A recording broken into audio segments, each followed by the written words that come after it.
Hello, everyone. Welcome back to another debate review. Mark and I are broadcasting from beyond the limits of time and space to review all the Uh-huh. greatest and sometimes less great debates from across the cosmos, which apparently is Hello. 6,000 years old.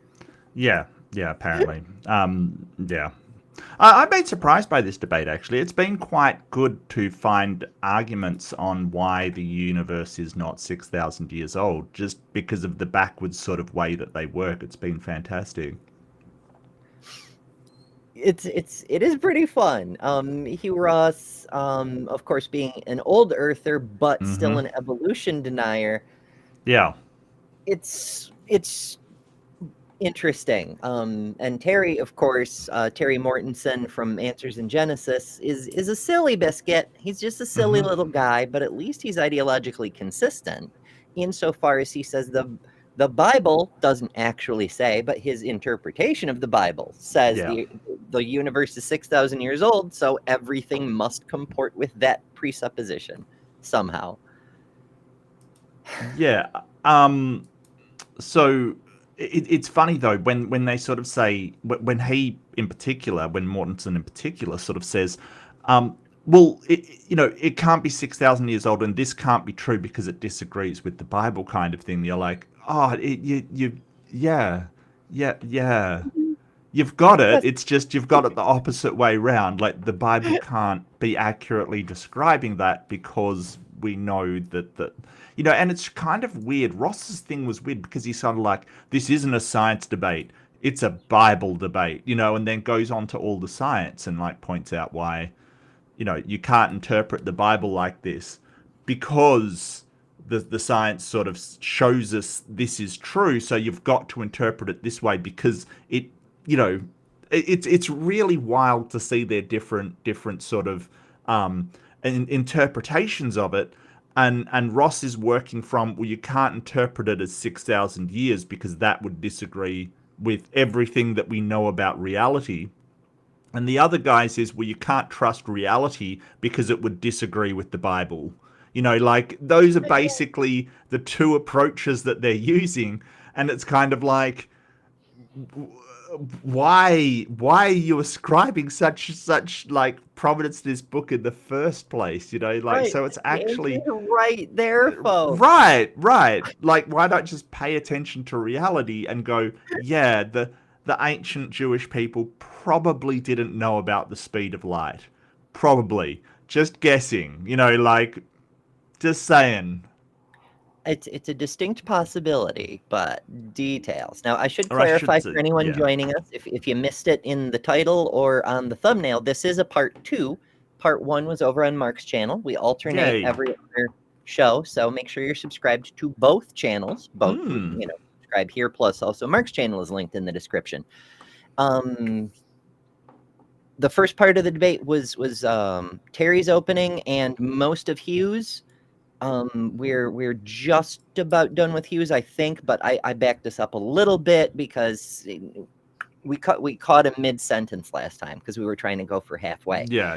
And speaking of going for things, we've already got a super chat from Jester. Thank you so much, Just Jester. Sends $5 and says, "Listen, all of reality was created next Thursday. They swear they'll get around to it this time." I like that. It's not last it's It's next Thursday. next If Thursday, if you're isn't yeah. creating time backwards from a future date, why not? Yeah. And then you can argue that time's going in reverse. That I actually don't know. would It explain why time seems yeah. to be going in reverse at the cosmic scale. Yeah. That seems to sort of explain why we seem to be devolving into primitive life forms. Anyway, Oh just my. saying. We're trying. We're trying. I mean, the species is going to diversify. It's just Probably. I'm trying to show. So I have my son over on Saturdays, and I was trying to show him Idiocracy this weekend so he could understand the state of the country currently, and Mm. I could not get a version that would play. Like every Oh. YouTube free movies, there's like 3 copies, and they're all not the movie. There's like one where it's just the trailer over and over and over for 2 hours. Another where it's out. Oh, you've gone suddenly silent. You've lost your sound, I think. Have I? Am I I think broken? so. Did I break something? Let me check my. Okay, I've still got volume on this end. Um, can actually, it's going to be stupid for me to ask audibly Yeah, you're because fine y'all now. won't be You're able to hear fine me. now. You're fine now. Oh, okay. Yeah, yeah, yeah. I'm like, I better type.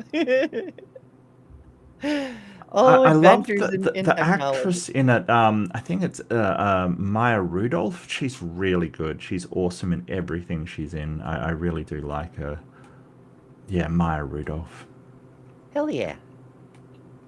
Oh, hey, Captive Desk Raid. We started just in time to catch the end of Desk, I guess. Yeah, yeah. Usually I was, Sciatica is a little bit later. I But was yeah. watching a debate before I came on morality, so I sort of got Mhm. caught up. Yeah, that was wild. Speaking of wild, Sinister Porpoise sends us a super chat for 256 USD. Thank you, Porpoise, and says insert snarky comment about creationists here, which is about all the mental energy they're worth. As we're covering a debate about, never mind. Right-handed Sith Yeah, says, no, the universe was created last Tuesday. The Earth was created 20 minutes ago. right. That checks out. Yeah, All you got to do absolutely. is have a book that says that it was, and then you're on equal footing with the creationists there. Book said a Right-handed Sith. thing. Yep. There it is. We have one of those. Yay. Oh, and it's Captive Death just raided us, so it's a Bigfoot raid. Welcome to all the Oh Bigfoot yeah. lovers out there. The desk dwellers, I suppose. The The desk. Wow, scatterers.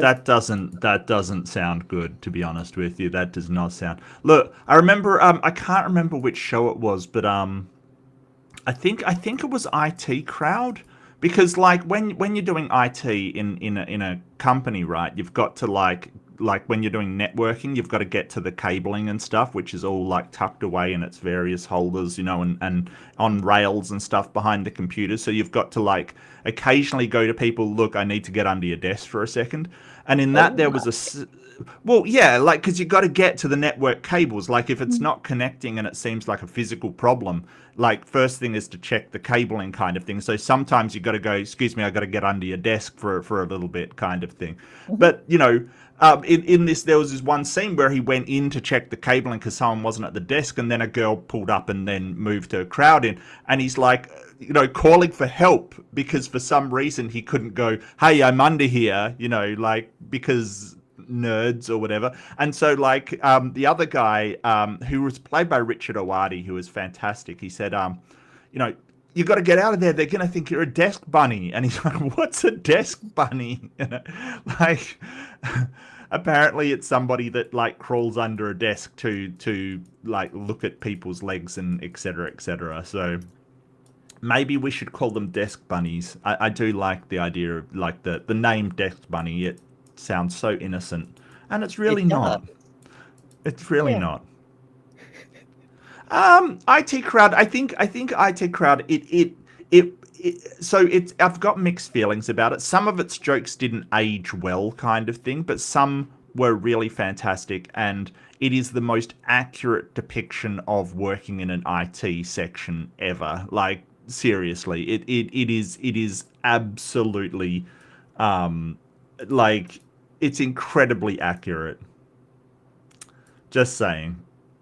Just saying. They must have had IT consultants on the thing. But I mean, on the plus side, knowing what the Mm-hmm. hell you're talking about is fantastic. And you would think people who Christian for a living, including one who's also a physicist, might know Yeah. what the hell they're talking about. But alas, Oh we're dear. stuck with this. Oh, Hugh. Look, he's doing okay as far as like creationists are concerned. Like it's kind of like I will take a old Earth creationist and someone that doesn't believe in evolution over somebody that denies evolution and thinks that the universe is 6 to 10,000 years old. because that is just ridiculous. That is right up there with flat Earth, like as ridiculousness. It's the But same thing for the same right, reason. with the It's not same the arguments, yeah. Bible says. Andrew asks, does the Bible say, speaking of the Bible says, does the Bible say the universe was created 6,000 years ago, or does it say the earth was created 6,000 years ago? Okay, 2 points. The first is it doesn't say either. The believers have added up dates and come to a conclusion. But the second is that there wasn't at the time a substantial difference between the concept of the world, the earth, and the universe. The universe as a term didn't really exist, and the earth and the world were synonymous. Well, yeah. if you want to split hairs, when we say it's created, so the real young Earth creationists, they think that it was day whatever so they equate heavens to the universe kind of thing, and the earth to the earth. So when it says that God created the heavens and the earth, even if it's a day apart, even if you interpret the waters came first and that was the universe, it all happened within a matter of 7 days. So it really doesn't matter to the purest young Earth creationists, because even if they were created separately, it was only a few days between them, or only a couple of days between them. So yeah, to them it equates as exactly the same thing. Yeah, basically. A couple days difference after the first month or so. Shrug. Yeah. Adventures. All right, so to remind everybody, I did wind Hugh back a second or two from where we left off for context, and so he can complete the point he was in the process of making. He was saying how he is willing to accept that the first 6 days in Genesis are literal days, but and we'll take it from there. Yeah. It indeed is consistent with the original Hebrew words. But when you get to day 7, there's no evening morning phrase, implying that God's 7th day is not yet finished. And what does the text tell us? That God creates for 6 days, and he stops creating on the 7th day. So after he creates Eve, he goes into a state of rest. And this rest continues through the present time. As you see in Psalm 95, so I, God speaking, declared on oath in my anger, they shall never enter my rest. And that's explained in more detail in Hebrews chapter 4, where it states on the 7th day, God rested from all his work. So God is still... What? So God basically rested, and he's still resting. Mm-hmm. He's a very sleepy God. Lazy bum. Seriously. Hang on a second. So... I'm struggling to understand this. So he flooded the world, but he's still resting. He just did it while having a nap kind of thing. Yeah, okay, flood. This isn't working out. Flood. Back to sleep. He woke up cranky. Right. But since you mentioned the flood, I do have to say I'm super excited, folks, because we finally have a sponsor. And yeah, nice. I have a quick 60-second spot, and I'll play it for y'all who haven't caught it yet. Check this out. Hey folks, I've been working hard on my health, and so far I've lost over 140 pounds. A huge part of good health is hydration. That's why I'm thrilled to partner with Epic Water Filters. Check this out. Not only can you say goodbye to expensive bottled water, but these filters are made in the US, so no tariffs, and they're made to fit your life. From these lovely pitchers I can fill from, to sink units, to portable filters that fit in your reusable bottle. With Epic, I can refill from nature's water sources and not have to worry about bacteria and whatnot. But also, send back a used filter to be responsibly recycled, and they'll send you a free replacement, saving you and the earth even more. Want to save a ton of money, be healthier, and build a better world? Head to epicwaterfilters.com and enter code EMBER15 at checkout for 15% off. Don't settle for random water. Upgrade to Epic. Neat, right? Yeah, absolutely. And there is a market for water out there, I must say. Oh, I for know a sure. lot of people that drink water. Most people do, yes. Yeah. Or at least make coffee with it. And I do have to Mm. say, I've been using filtered water to make my coffee with for a long time now because the tap water here is not so great, and it is much better. Yes. So there's that. But I didn't think I'd have a way to slip that in quite Okay. that easily. So I'm glad. Phrasing. I'm thrilled to have Epic. Phrasing. I mean, yeah. Just phrasing. Yeah. Look, fantastic. I know that our water, there's some contention over it with fluoride in the water and stuff, and we do filtered water occasionally, but that looks really handy to have a filter that you take on your bottle kind of thing. That's cool. Mhm. That's actually pretty cool. I didn't know you could get filters that small. That's amazing. I know. I was so excited. So right now I've got the tap water filter in my bottle here, but the outdoor filter, it's the that's same cool. size, and it just Yeah. attaches to the straw, and it's right in your bottle. So I can Mm. literally fill out of a stream or whatever, and it filters out bacteria and other contaminants, those Oh, cool. microplastics and forever chemicals and all sorts of stuff. So Yeah, it's awesome. Do you have that bar thing, the QR code to flash on the screen? I wouldn't mind checking it out actually. I don't have it queued up, I don't think. Oh, that's okay. That's all right. I'll just play back the probably video. That's plug not a that. problem. But yeah, it's That's not a problem. epicwaterfilters.com, and the Okay. code is number 15. Okay, that's cool. Yeah. I probably Love should it. actually add that to my QR codes. Yeah. Might be an idea. They have this tiny little QR code for the help our friends, the community members in need of fundraiser stuff. Yeah, but it's interesting that so water's one thing in Australia, especially where I am in Australia, that it's kind of it's a big deal. Like the lack of fresh water that people have is a really big deal, and I know that our water is and people get disgusted, so I do apologize, but ours is heavily recycled from wastewater basically, and we put it through a process to filter it kind of thing. So we've got some of the best filtration systems in the world because we recycle water so much, which is just, a consequence for living in a desert basically. We live in a desert, let's face it. We live in a frigging desert. But some people, I think it was some girls in Africa came out with an electrolysis system that was really good at it's amazing how much people that really need it are doing on this problem. There you go. Yay. Cool. Hell yeah. Cool. Awesome. Yeah, absolutely. But yes, to the debate, to the subject. Yeah. It's super useful with the water crisis coming. I mean, I don't know that they're rated for saltwater filtering, but any kind of natural water source, they're very good. They're over 99% on every kind of contaminant that routinely gets tested for. So that's pretty neat. And on the subject of the debate, yeah, God is still sleeping. He did the flood thing in his sleep, apparently. Oh, goodness. Left-handed Jedi member for 22 months. Thank you so much, Jedi. That's so cool. Do I have a member chat? Levels. So that's fun emojis and things. We actually added a couple. I changed out a couple of the emojis that don't get used, and added a couple people from the morning show.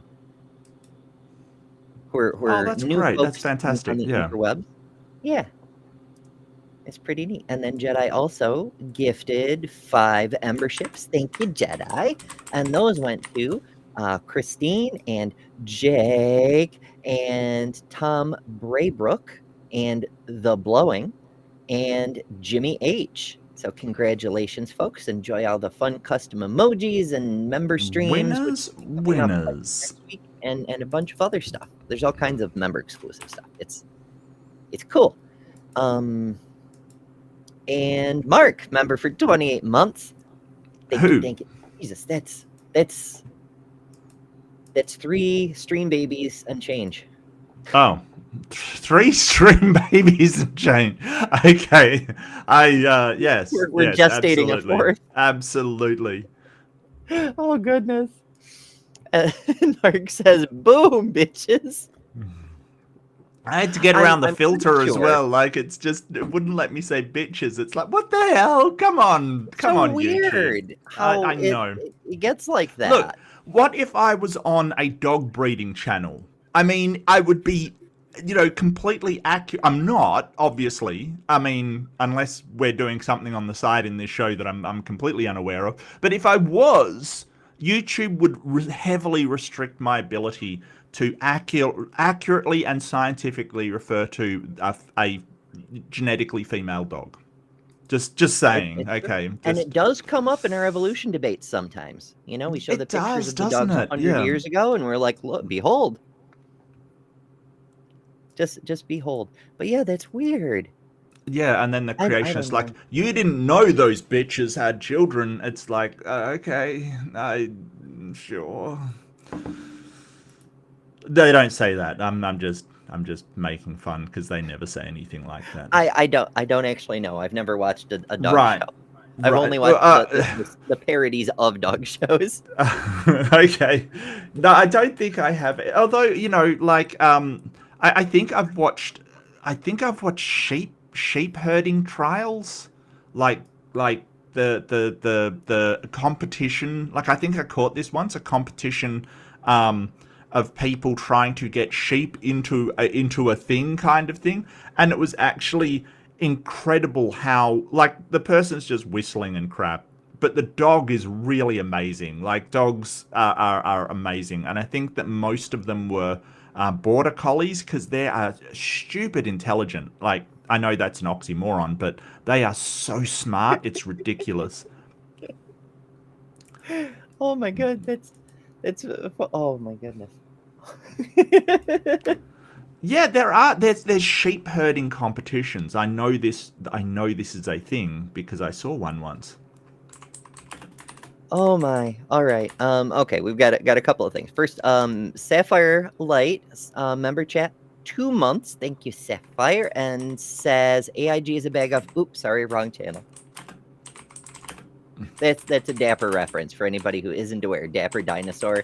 One of Dapper's things is AIG is a bag of dicks. And if you get Dapper to say AIG is a bag of dicks, he has to drink. And so in honor of Dapper, I don't have alcohol on me at the moment, but I will take a sip.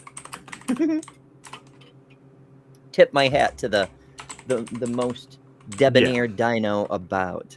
And Aunt Jur asks, can you address Jacqueline 25's question about wells? Question about wells. Yeah, they said how. Oh, I have a well, but how clean is rainwater filtered through dirt? Right. It depends. So as you may be aware, I grew up on a farm and we had a well, and the water actually filtered through clay to refill the well, which made us run out some summers because it was too slow with the water table and whatnot. But it made it very, very clean. But there's still worries about bacteria and viruses and sometimes heavy elements and whatnot. One thing that's really cool about these filters is they will block all of that shit. Bacteria, viruses, funguses, heavy elements that may be in the thing, but it leaves minerals, as in mineral water minerals, the hell alone. So if you have minerals in your water because it's well water, you get to keep those. I'm not sure. I don't know offhand how it does with like hard water, which is another problem that sometimes crops up on wells. But I just don't know off the top of my head. I would probably say, no groundwater over here is good to drink. Like any bore water, any kind of well water, it's not great. You want to filter it. But you too can get. No, I'm joking. Look, I'm actually, the only thing that annoys me about your sponsorship there is that it's not as good as Brentley's. I'm sorry. Well, weirdly, Brentley actually. So Adam and Eve cut all YouTubers. So they didn't drop Brentley specifically, but Brentley can't do the ad anymore because he could, but he's not sponsored and the code won't work. He's not being paid. All right, well, that's all those jokes down the drain. I know. We're not gonna. If you want to send your joke down the drain, you can head on over to Epic. See, I can still do it. It just that's true. Water. I mean, we puns. can get some wet. Yeah. Exactly. Yeah. If you're like Ben Shapiro and you need your wife to get wet, If you need to avoid spiritual dryness, which is a running joke about. spiritual. Have you seen my thing? Okay, let me show you my thing. This one's about 2 minutes, but if you haven't seen it, you're gonna love this. I don't think I've seen it. I have a problem with this stuff being normalized across the spectrum, and specifically, like, why push this on kids? Why introduce this to kids? I am a depraved wretch. I am a great sinner. I'm a worm, completely undeserving of any love or any grace. I'm nothing. I'm nothing. You're incapable of being a good person. You're an evil person. You're a terrible person.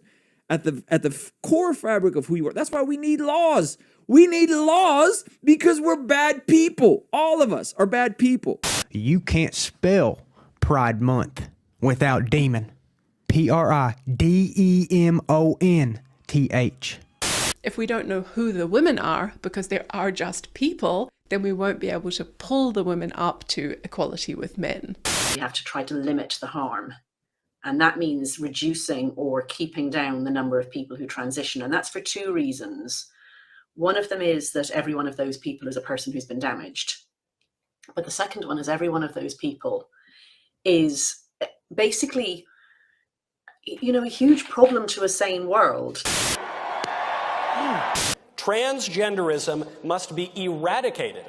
The LGBT, transgender, grooming our children's minds is a national security threat. We need to hold people for treason, start having some public hearings, and start executing people. It was actually a tremendous blessing to these children for them to be killed and go to heaven and be with God. I will use whatever gives me victory. I don't care about the truth, and I don't care about the law. I care about one thing, the control. But then they rigged the election, and now we won, so I'm going to be your president. Then what happened is they rigged the election, and I became president, so that was a good thing. Stop letting people pressure you into thinking. I want to be ignorant, honestly. Being a Christian doesn't exclude us from experiencing spiritual dryness.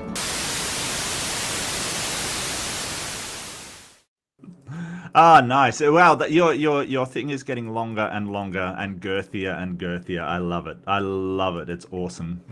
Look, I'm in to go the other way. Innuendo kind of mood today. Hey.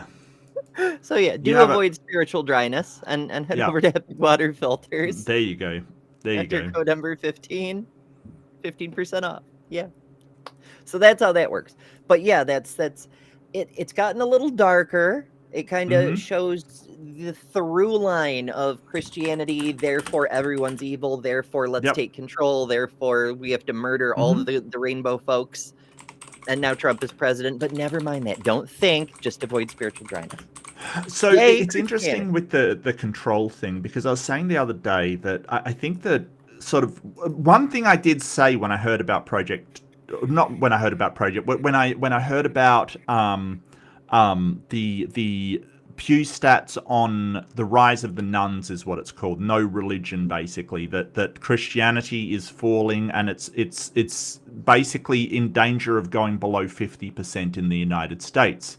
And sort of what I said ages ago was I was kind of afraid of what they would do in response to that trend, and it seems like Project 2025 is what they're doing in response to that, and it is so dumb because it's not going to work.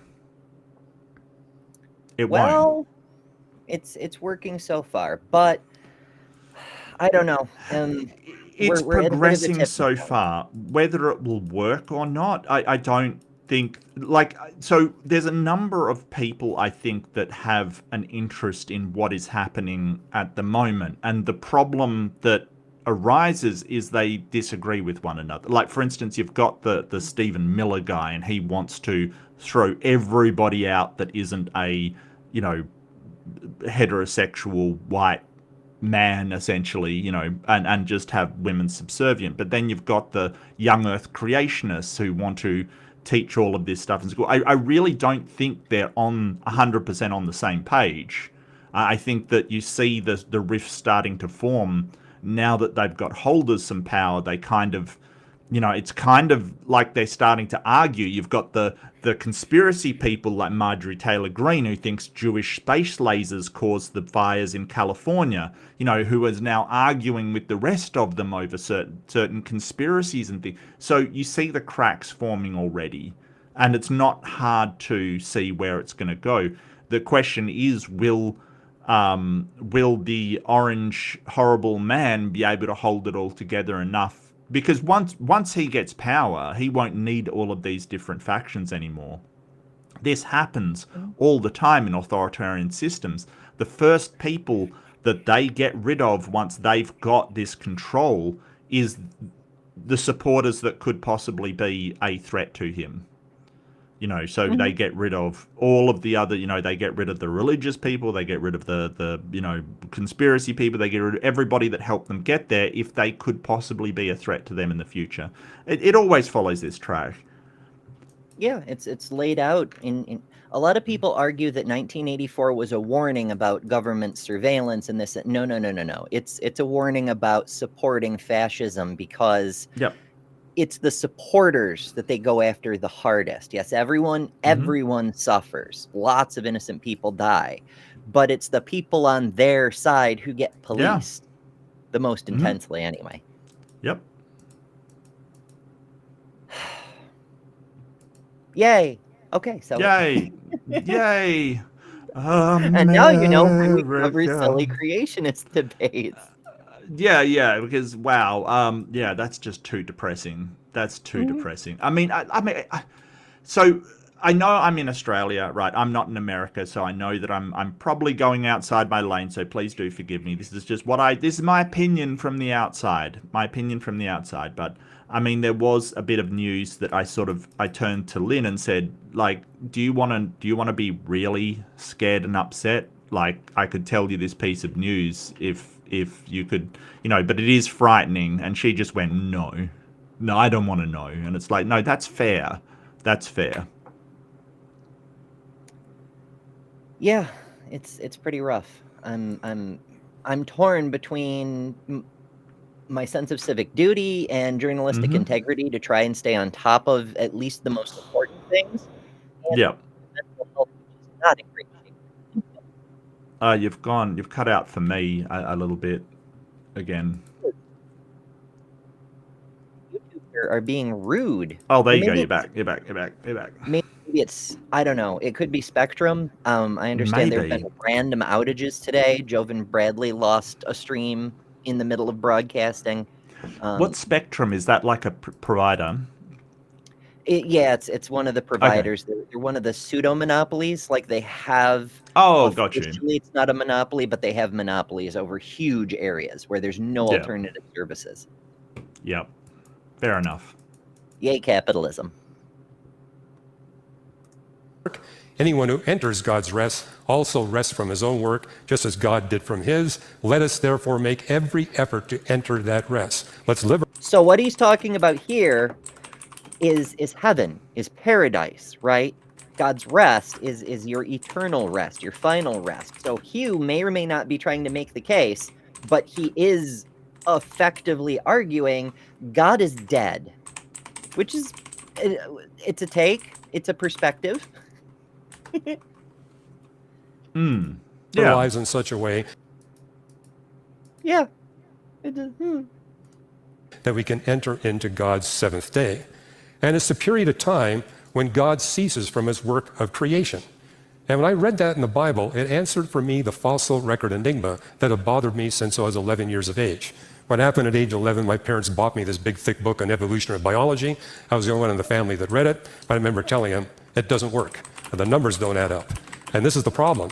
When you look before humanity, we see many evidences for the appearance of new phyla, new classes, new orders, new families of life, but we see none of that during the human era. Holy shit. We see all this stuff evolving over the better part of 1 billion years, but in the 5,000 years humans have been keeping records, we haven't really noticed it very much.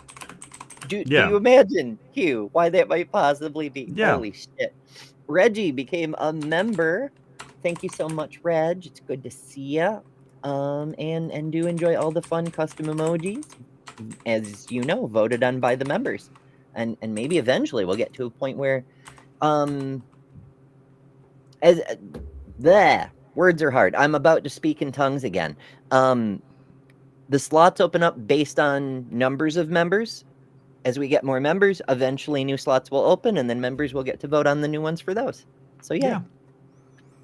I run a totalitarian system over in mine. I just do whatever I feel like, basically, because I cannot make it. I'm not as creative enough to make several and have people vote on them. Like Ember's incredibly creative. I'm just struggling, quite frankly. So I don't have enough to kind of choose between, unfortunately.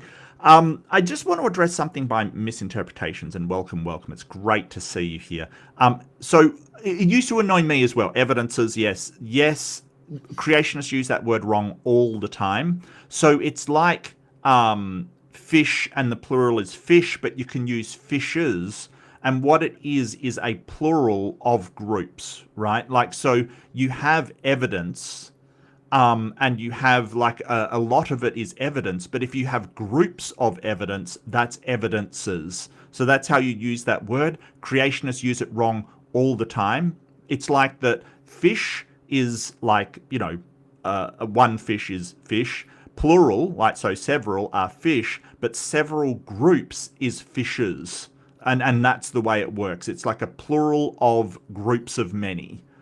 So a plurality of groups of evidence is evidences, and that's how that's used.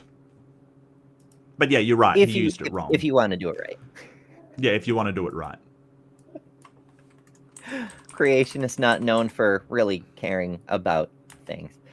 Yeah. So Hugh's main argument is that the fact that stuff isn't evolving at Cambrian explosion speeds, which for all we know it actually is, because a Cambrian explosion lasted for millions of years, but never mind.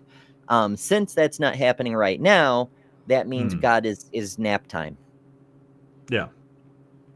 Awesome. Yeah. Evidence that God was actively creating during the past eras of creation before humanity, but he stopped doing that during the creation era. And this is a dramatic example of the failure of naturalistic evolution. So in the human era, we've witnessed the disappearance of half of the mammal species. 8,000 species, only 4,000 are left. You want to know how many new mammal species we've seen during the human era? 0 by any scientist's definition. I'm not sure that's true, but that doesn't really prove anything about what he's talking about. Right. And so he's got kind of a point, but the point is more related to evolution, and just I think what he's trying to say is the sheer amount of time it takes for fossils to fossilize means that we have nothing really fossilized properly from modern era because of the time it takes. I think that's what he's trying to say, which is a good point, right? Like, why don't we find, if dinosaurs lived with humans, why don't we find humans in the same fossilized condition as dinosaur bones? It's because it takes way longer than that to fossilize. Like, that's why you won't find a set of bones from the Mesopotamia in a state that you'll find a Tyrannosaurus Rex. It just won't happen. There is that. That's not how I was seeing it, but you may be correct. Speaking of things that we don't see, Left-Handed Jedi sends a super chat for $5. That's not what we don't see. It's the subject of the super chat. Okay. So thank you, Jedi. And Jedi says, what is a group of ninja called? Nothing. There are no such thing as ninja, which is scientifically valid insofar as a proper ninja cannot be observed. So we cannot scientifically say they exist. I was going to say a dojo, but okay. I don't think that's applicable, actually. I think a dojo is for a karate, which is sort of, more like, because ninja was more the peasant class kind of thing, and they're assassins, so it doesn't really apply. Maybe it's a Foot Clan of ninja. How about that? Let's do some wild referencing.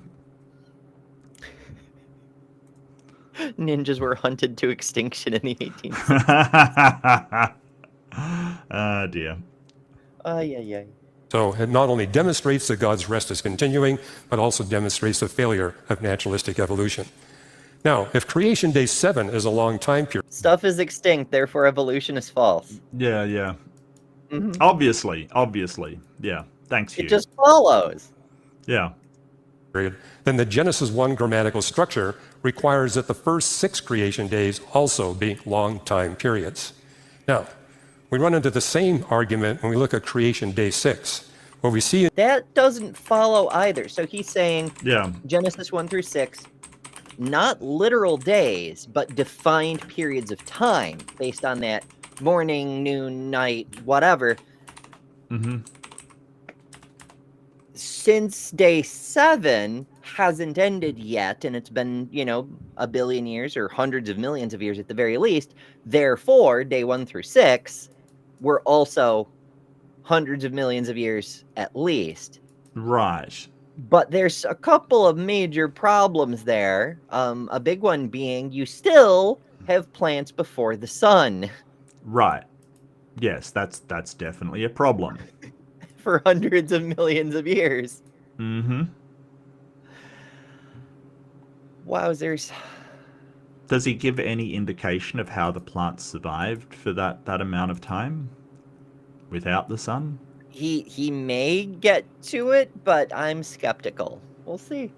Okay. in Genesis chapter 1 is that God made both the human male and the human female on creation day 6.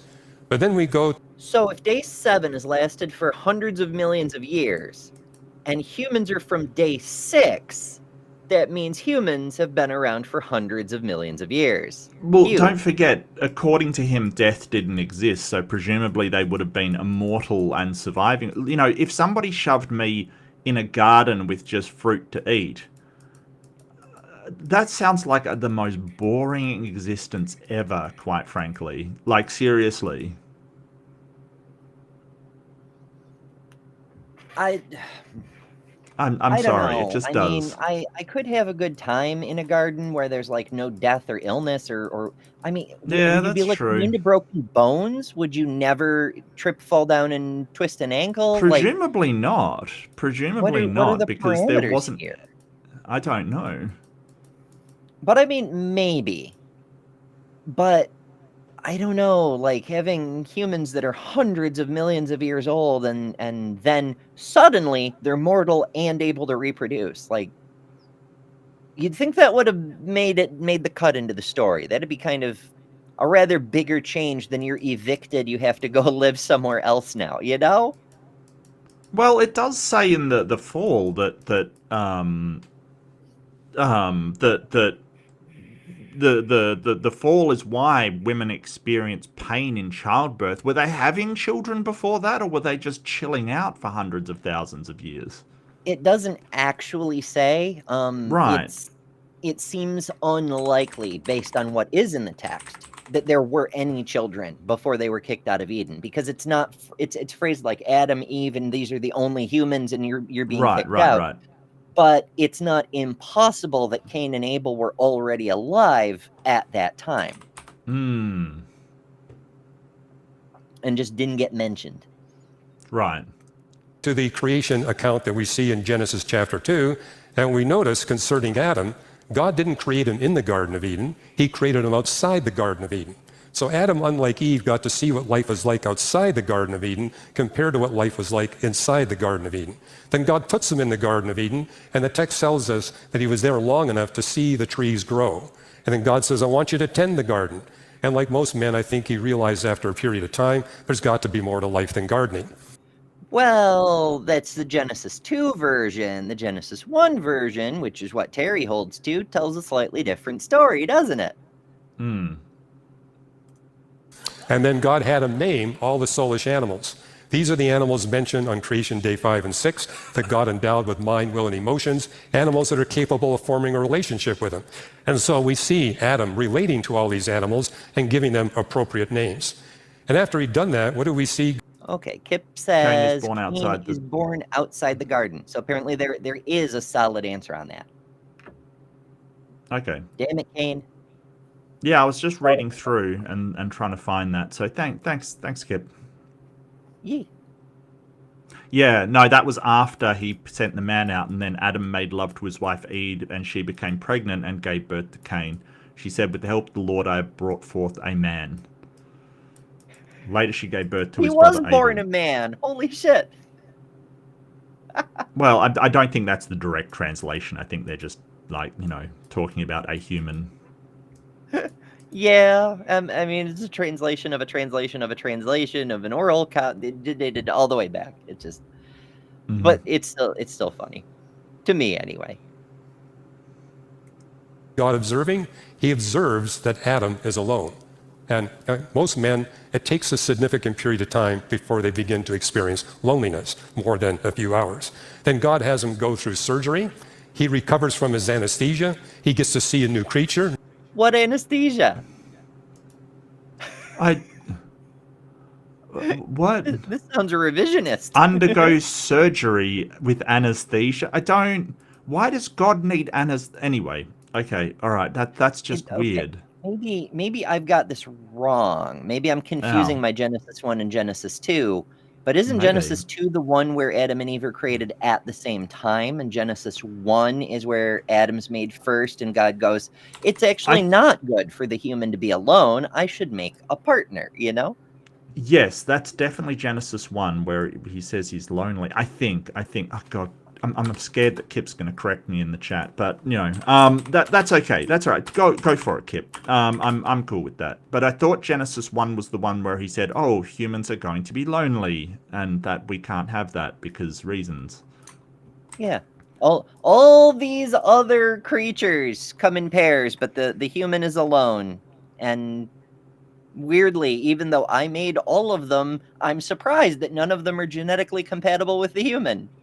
So how are we going to make more humans? Well, one is where he's like, so God created mankind in his own image. I'm wrong. In the image of God he created the male and female. He created them, so that's both together. It's Genesis 2 where he says, "Oh, man's going to be lonely. Let's grab a ribbon and fabricate a female version." Okay, so I did have it backwards. The cloning and transgender surgery takes place in Genesis 2. Yeah. Yeah, but for Adam, no suitable... We're enraging Kip with our incorrectness. Now the Lord God had formed them out of the ground of all wild animals and all birds in the sky, brought them to the man to see what he would name them. And whatever the man called each living creature, that was its name. Yeah, whatever. So the man gave names to all the livestock, the bird in the sky, and all the wild animals. But for Adam, no suitable helper was found.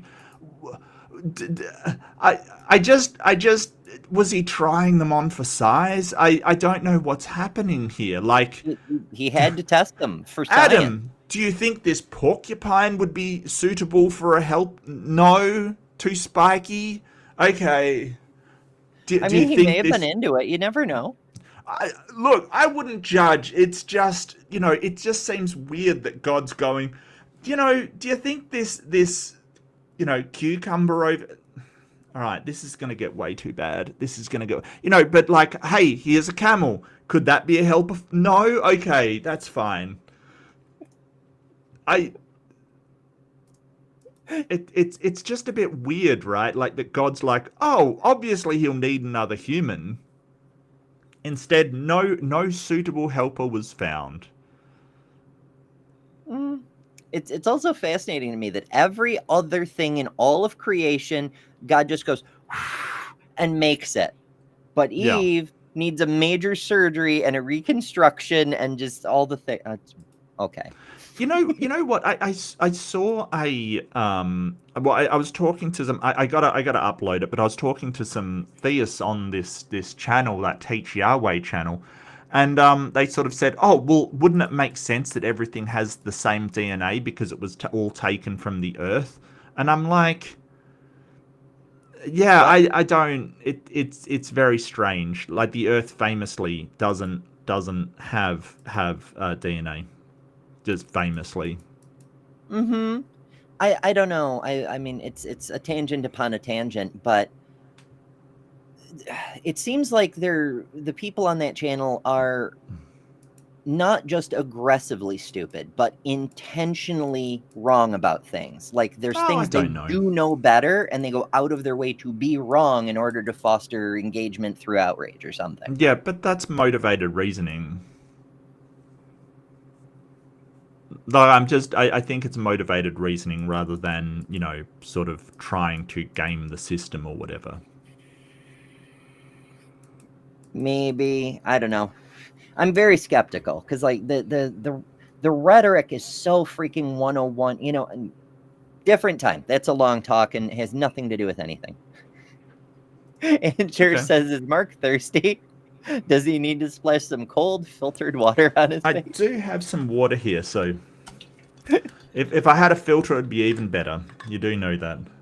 Actually, Aunt Jer raises another good possibility for euphemisms and whatnot, playing with thirsty. Oh, yeah. Reason. So, like, as many of you know, I'm very poor. And one of the reasons I've cut way back on using makeup is because I cannot afford to replace it. If I use something up, that's it. That's the end of that. So, but maybe I could justify using a little bit more by making jokes pertaining to thirst. And do I make you thirsty, boys?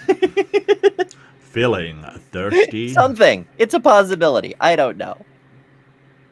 I'm just looking for ways to plug the thing. Well, I mean, the Jewish tradition... It's so hard to say plug the thing without thinking of Brentley. Well, in the Jewish tradition, Eve wasn't the first woman. That was Lilith that was the first woman. And she wasn't suitable for Adam because she wouldn't do what he wanted or something. So, you know... Sapphire Light says, did somebody say Earth DNA? Oh, friggin' Roger. Oh, goodness. Is that the mud fossil guy? The guy with the feather? And yeah. All the stones have the DNA. He's I believe he's claimed a couple of times that he's had rocks had their DNA sequenced. So he actually does think rocks have DNA. Apparently. Yeah. It's just oh my. Namely Eve, and what comes out of his mouth in the Hebrew? The word hapa'am. It's a word that's used more than 20 times in the Old Testament, almost always translated at long last. In other words, not only is day 7 a long period of time, day 6 likewise is a long period of time. And if creation day 6 is much longer than 24 hours, then the Genesis 1 grammatical structure requires that all 7 creation days be much longer than 24 hours. I don't think that necessarily follows. That's like several reaches, but whatever. I'm not going to pick apart his premises. He's kind of going, okay, well, I've got this interpretation. It is valid. And it's like, well, yeah, but there's a lot of interpretations that are valid. And, you know, any of them can fit into this thing. So it's kind of like, well, you know, you're just taking what fits with the science. And I don't really have a problem with it. I'm just sort of saying, why don't you just ignore the text and go with the science? You know what I mean? Like, with what the most reliable methodology tells us. But sort of he's coming from a space where he's got to make this fit in with the Bible, which is, it's weird, right? Like, it's kind of strange. Yeah. I'm just answering. I don't want to say the channel's name and like I don't know why it matters because I'm planning to critique them soon-ish, asterisk, possibly tomorrow, depending on time. I actually have a photo shoot tomorrow, so I don't know for sure if I'll be able to sneak a show in.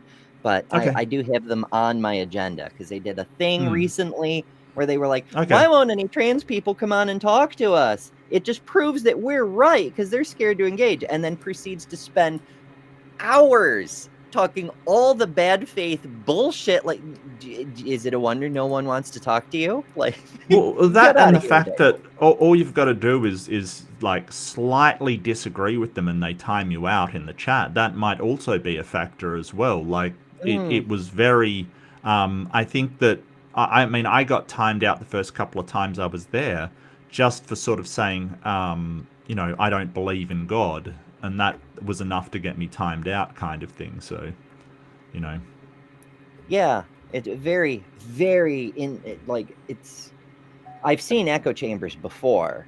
My goodness, have we run into some echo chambers before? But it's a prison state over there. My goodness. Well, I don't know. I don't know whether it's them, because when I went on, they were quite cordial, and you know, I'll give them props. They were very polite, kind of thing. So, which is a surprise these days. So I'll give them props for that. It may be some very trigger happy mods kind of stuff. I've had trigger happy mods before.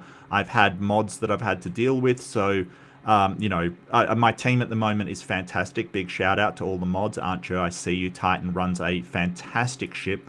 But I've had problems, and, you know, it wasn't my fault, but I am responsible for what my mods do. But I 100% back my mods. They're fantastic. Just saying. Oh yeah. I'm. If mods, if you don't know by now, I loves you, because you take out the trash so fast. I don't even have to mention it. It's wonderful, and there's other things too, like links and references and all sorts of stuff. Yep. Y'all are. You make doing this possible, and I very much appreciate it. Let's see. Aunt Jur asks, did Lawrence give any feedback on your Lilith episode? So on Friday, we did one of the morning shows, the Hot Topic shows I do weekdays at 11 a.m. Eastern. Friday's show was about Lilith. Lawrence has not given me feedback on that. I did watch Lawrence's thing as homework for it, but yeah, I haven't heard from Lawrence about it. Titan wants to know where this is. That's the channel that we just mentioned in the thing, and yeah, and Andrew mentioned it again. It's an adventure, but there's also plenty of other channels where they're trigger happy mods doing naughty things, like, you know, standing for falling for every scam possible. Also creationists, c'est la vie. Yay. Megan says trans rights aren't a debate. True. We don't need this thing. The people at channels like the one we're talking about need to understand. It's not a debate. We're happy to answer questions that, you know, you don't understand, and in good faith you would like to know more. Often there are many of us who are happy to answer questions, but like you can't be like, oh, what are we going to do about the Jewish question or the Negro problem? No, we're not doing that shit anymore. Fuck off. And what I was writing back is that trans rights are just human rights that happen to apply to trans people. Like, they're the same rights everybody else has. The right to be happy, the right to have medical assistance, the right, all these rights, they're just human rights. Like, you're just preventing human rights from being applied to trans people. That's what it is. Well, yes, very much so. But also, it's not a debate in another dimension, right? Like, every single one of these fuck nuggets, they will say, every human deserves human rights. They agree with that premise. And yes. Then you move on to the inevitable conclusion, therefore, trans people also deserve human rights. And now they want to quibble. Why? The whole point, the entire point, the same reason we scapegoat every other minority is so that we're busy arguing over whether this one group of humans also deserves human rights, and not paying attention to what the oligarchs and the elitists and the 1%ers and whatever the fuck other upper class you've got going on are doing to all of us. It's just a distraction. It matters because it affects real people's lives, and it sets a precedent that it's okay to take away rights from other groups of people too, but it's still primarily a distraction. I just want to give a big sorry for the sound. I know that my keyboard is aggressively loud. What happened was, I do apologize. As I said to Ember earlier, my program updated and it selected the wrong input. So I really do apologize. I've got my filter on now, double checked it. You are absolutely correct. Why nobody brought that up before is completely beyond me, but hey, that's okay. That's all right. That's totally fine. So it should be fine now. It should be fine now. I'll double check it, but I really do apologize to everybody. I know my keyboard is aggressively loud, and I have a filter. It's just the filter updated and it mucked up. So I really do apologize for that. Vexation. It's That's okay. That's all right. It No, happens. it's been all side noises has been a thing for a little while. I should mention to people, I try to make sure there isn't like cross sound and whatnot. Like if other people can't hear, they're making noises. The problem is my hearing is fucked. My ear canals are so swollen that half the time the world sounds like it's underwater. So I can't hear when someone else has random noises happening. Oh. So it's Yeah, we're doing our best, folks, but we do appreciate your is- feedback because sometimes it's the only way someone knows Yeah. there's something wrong. Right. Yeah, and this is a fantastic program. It's just every time it updates, it turns off for some reason, and I keep forgetting. So again, I apologize. Yeah, it's all good. The stuff happens, the life gets lifey. So yeah. All right, this is just the tangent episode today. Yeah, absolutely. What It's all good debate? though. Live broadcasting, folks. But I am so glad y'all are here because this is so much more fun with you folks with us. If we didn't enjoy the interaction, Mark and I would just pre-record these. Yeah. So yeah, thank you for joining us. Thank you for being here. And And then I with wouldn't that- know until I watch it back and go, oh no, there's sound on my. Yeah. But a question I'm frequently asked, do any Bible authors directly comment on the antiquity of the earth? Well, actually, many do. I'll just give you a couple examples. This is one from Genesis, chapter 49. Your father's blessings are greater than the blessings of the ancient mountains, than the bounty of the age-old hills. So we see Old Testament authors referring to rivers and streams and mountains as hills as being ancient and age-old. And here we see a mountain range, and I want you to notice the pile of rocks at the base of these mountains. I visited these mountains. You get about one rock coming off the mountains per day, and look at all the rocks at the bottom. Well, you actually see Habakkuk commenting on this. The ancient mountains crumbled, and the age-old hills collapsed.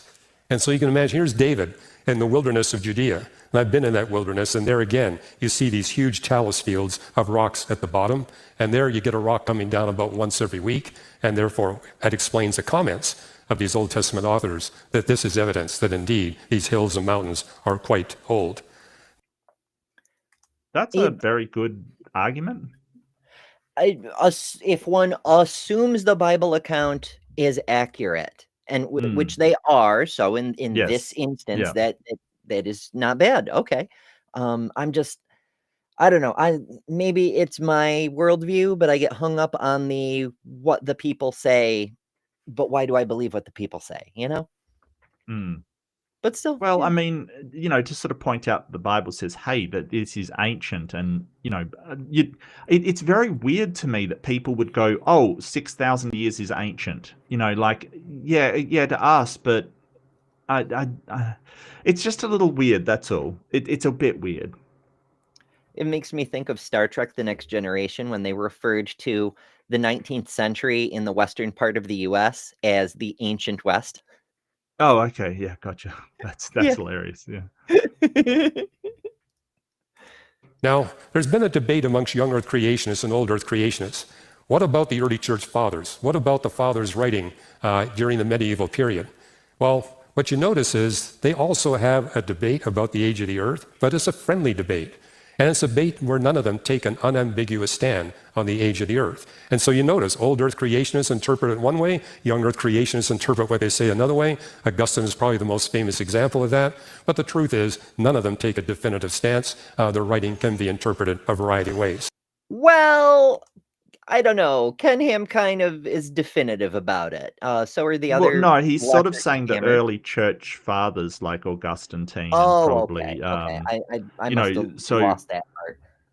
he's sort of talking about the people that sort of established Christianity never took a definitive, and this is actually true. He's not wrong. That sort of this idea of young Earth creationism is really new, You know, people in the past may have thought whatever they thought, but you know, it was only in the modern era when that guy added up. I think it was Bishop Ussher from memory. I think whoever added up all the ages of the begats and all the ages of the Abrahamic line, and sort of said, okay, well, it's got to be 6,000 to 10,000 years old because we've added up all of these people. So I think that he's right that in the past the church has never, and you know, the Catholic Church and Eastern Orthodox and all of those, they've never really taken a definitive position on it. It's the evangelicals that are taking the definitive position on it. And in fact, the Catholic Church these days just acknowledges the age of the earth as billions of years. You know, they don't have a problem with it. Okay, yeah, you're correct. It was James Ussher, an archbishop. In 1650, he calculated the Earth to have. He calculated creation as being October 23rd, 4004 BCE. So we just missed the anniversary. Yeah. Why would creation happen in October? That's okay. Okay, it's fine. But young Earth creationism as a movement didn't get started until the middle of the 20th century. Henry Morris apparently was the one of the early big popularizer proponent persons, and just tapped into Ussher's work as evidence. And we see that a lot with the different apologetics and schisms and whatnot. Like, for example, what is it? The interpolation in Josephus about the mention of Jesus as divine or whatever, that doesn't happen until the 4th century. It's like everybody else before never talks about it. And then suddenly Origen is like, oh, hey, also here's this passage in my copy of Josephus. Every other copy must be wrong. And everybody is just cringe in Origen's direction because he very clearly made that up and added it himself. And they were like, we're not touching that with a 10-foot pole. They just don't talk about it for another 400 years. But then in the 8th century, scholars are like, you know, Origen kept talking about how Josephus said a thing. And it started to become popular. Same thing. This Ussher dude calculates the age of the earth, and everyone very politely ignores it for 400 years. But in the middle of the 20th century, people are like, you know, he said a thing. Well, you know, I mean, I wouldn't die on this hill, but part of me thinks that part of it is sort of a pushback on science in general kind of thing, like trying to attack anything scientific they can to, you know, because a lot of the decline of the church really started at the Enlightenment, when we started to go, hey, there's other ways than asking a priest or, you know, praying for some kind of guidance to evaluate the world around us. You know, we have this methodology that seems to work really well for evaluating the world, and it doesn't come from the clergy. I think that a lot of the you know, young earth creationist is an attempt to claw that power back, to sort of go, hey, we're the authority on what the world is, where it's going, and sort of moral judgments upon it. And I think that, you know, I mean, I could be wrong, but I think that, you know, the church is definitely trying to, like, sort of claw back some of the authority that really, I mean, you're looking at a religion that at one point, even kings needed their approval to be kings. You know what I mean? Like, the aristocracy needed, like, even today, the British monarch needs to be crowned by the priest, kind of thing. Like, it's not like these two systems went hand in hand, the aristocracy and the clergy. So I think that cynically, I think that part of it is that attempt to be able, you know, to sort of say, hey, we're an authority in the world. We're the authority. And I don't see why they are. Because they say so, as far as I can tell. But you are right. Like, I don't think you're reading too much into it, because Ken Ham actually uses those terms. He's like, he holds up the Bible. He's like, God's word versus man's word. This is our source of authority. It's the only source of authority. Therefore, we are the only authority. fucking wild. But Yeah. yeah, he just comes right out and says it. The first scholar to take an unambiguous stance on the age of the earth from a biblical perspective was Isaac Newton. And this is what he wrote in a letter to the chaplain of the King of England. He says, "Now for ye number and length of ye 6 days, by what is said above, you may make ye first day as long as you please, and your second day too." The significance of this is this was written 180 years before. Yes, but Isaac Newton also believed you could turn lead into gold with alchemy. So let's not, I mean, he had some fantastic ideas. Obviously, he was a genius, invented calculus, amazing person. He also got some stuff wrong. Like, let's face it. This is the thing. Smart people can make mistakes on things. They can have wrong-headed ideas. Well, this is the epitome of an appeal to authority or an argument from authority. You're basically saying because Isaac Newton was smart, invented calculus, came up with, sort of Newton's laws of gravity, then we should believe him on how long creation was. Not 100% sure on that one, Chief. He was a fantastic mathematician. Should we be listening to him over, cosmogony, the origin of the cosmos? Not 100% sure on that one. Yeah, and it's there's a lot. There's so much there. But to try to stay on point, appeal to authority is kind of the name of the game for apologists, whether you're younger or not. OE is here. OE had a debate earlier. Lovely to see you. I'm glad you survived. And wanted to say hearsay was an option. So yes, we have a poll in the chat today. They do only give me 4 options to play with, but it's been up for a couple of hours. So let's have a look at what we've got. The question of the day is, do you believe the Earth is 3% said younger than 6,000 years? I'm actually kind of surprised that someone chose that. 9% said, well, it's a simulation, so it doesn't matter. 27% said made last Tuesday, and 61%, a clear majority, which is nice. What that happened? 61% said older than 6,000 years. It's like everything that isn't crazy. 61%. Yay! Good job. I think that's the wrong OE. It's objective ethic. Yes, this is a Cult Examiner. Yes, I am confusing my OEs. My bad. My apologies. A Cult Examiner. Yeah, so if you're wondering what debate you're in, that's the reason we just got the name wrong. But welcome anyway. Seriously, Oh, silly Ember. I read to it. It's not even a reading issue. It's like I saw the name and I just mentally abbreviated it to OE, and it made me think of the other person that I have mentally abbreviated to OE. So that's yeah. Smart people can make errors. Exhibit B. Charles Darwin came up with this theory of evolution. So the idea that this is being driven by a need to defend evolution, Isaac Newton's a clear example that this is not the case. Now, normally, this much biblical evidence for an old earth, and there's much, much more that I've written about in my book, A Matter of Days, would settle the issue. But death, as Terry Mortensen has pointed out, not the universe's age, is the real issue dividing young from old earth creationists. But there's only 2 biblical texts that actually address the kind of death that Adam introduced when he sinned. That'd be Romans 5:12 through 19 and 1 Corinthians 15:20 to 22.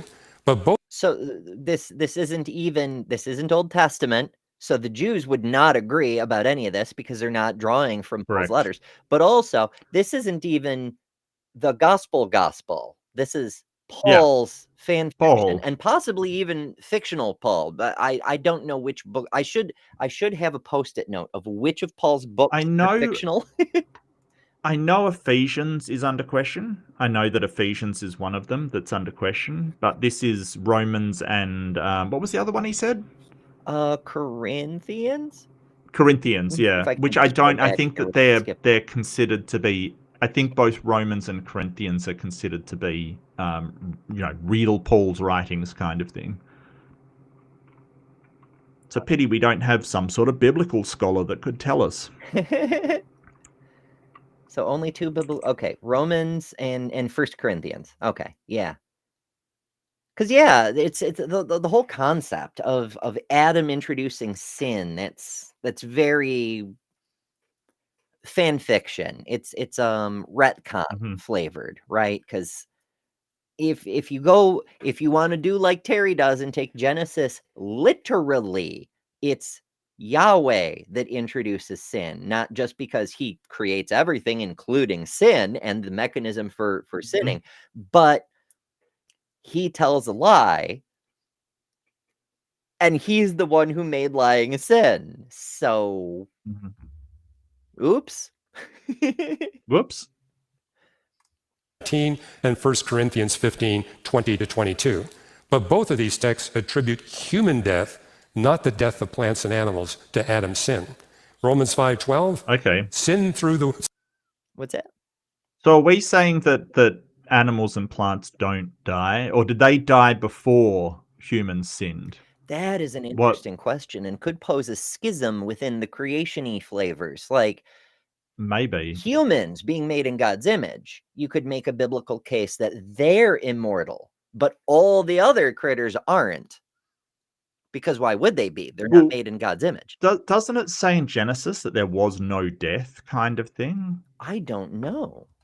Does it? Yeah. I don't sure. Because like I know that they say, hey, everything will eat plants, and it says that in Genesis 1. So, you know, presumably there was death for plants because we were eating them.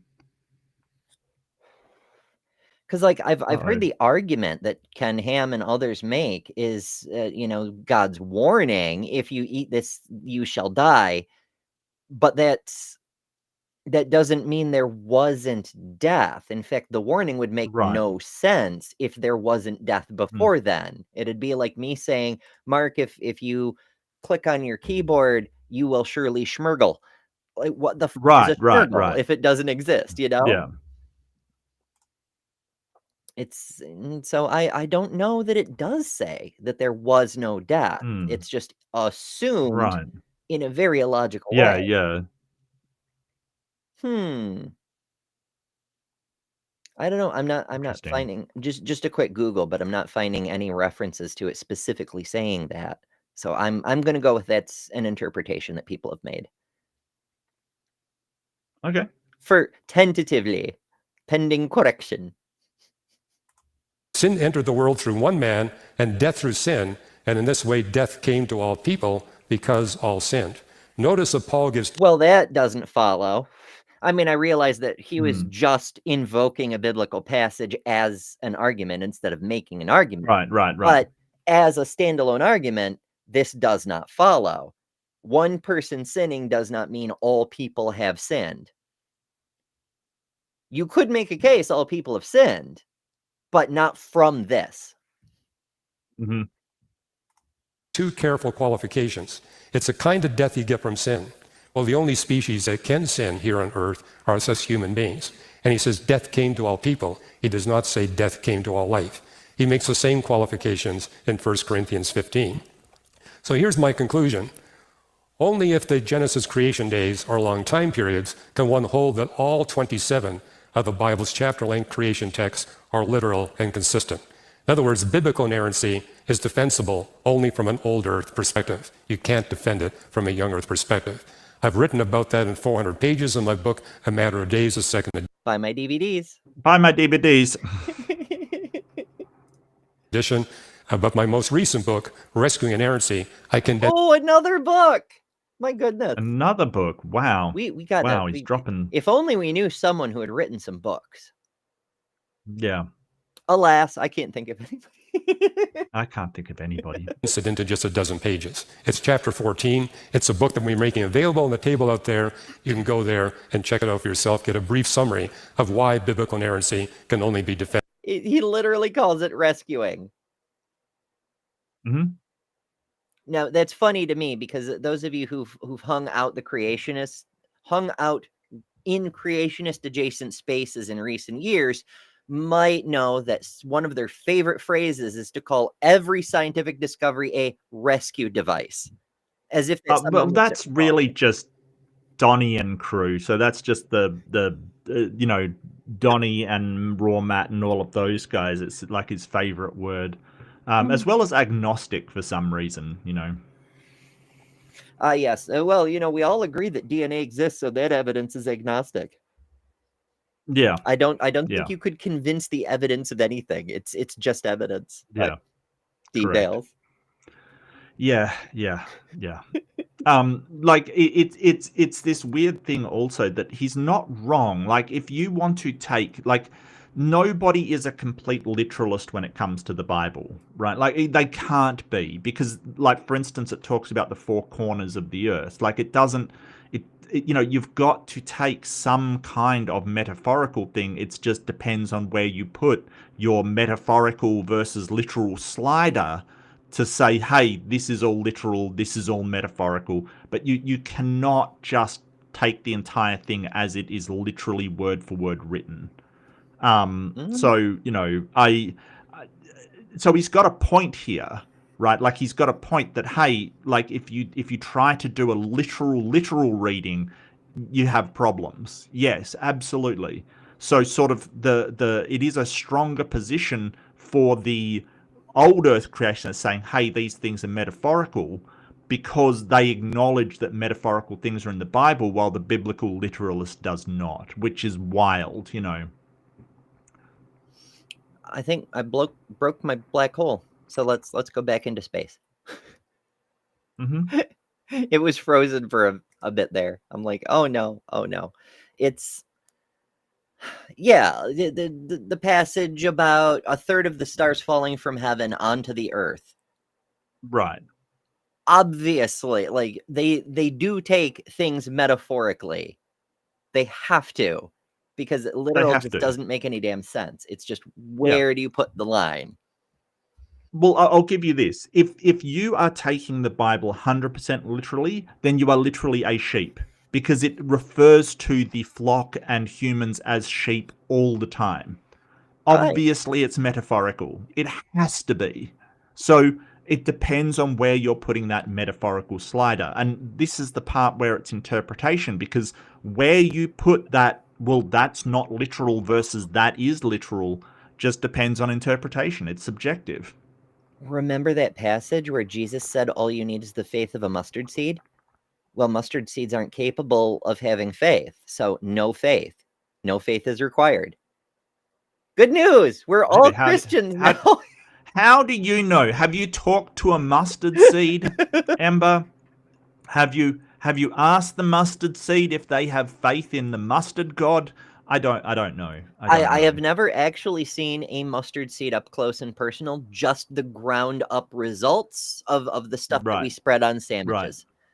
Yeah, I love sandwiches. Well, and it's interesting because the Bible says that the mustard is the smallest seed, and it's not. And then they try to say, well, it's the smallest seed of what they used. Yeah, it's not that either. Like, they actually used some small ones. So, it was just the smallest one of, I think, what Jesus was aware of, if he even existed, even if, whatever. It's just, it is just an aphorism. It's a saying. It's, it's something that it says, but it is clearly wrong if you're taking it literally, which is why you've got to inject metaphor and hyperbole into the Bible. You have to, or else it is a nonsensical ramble. But that is the same with any sort of mythological or religious text. If you try to take it literally, it will seem like gibberish.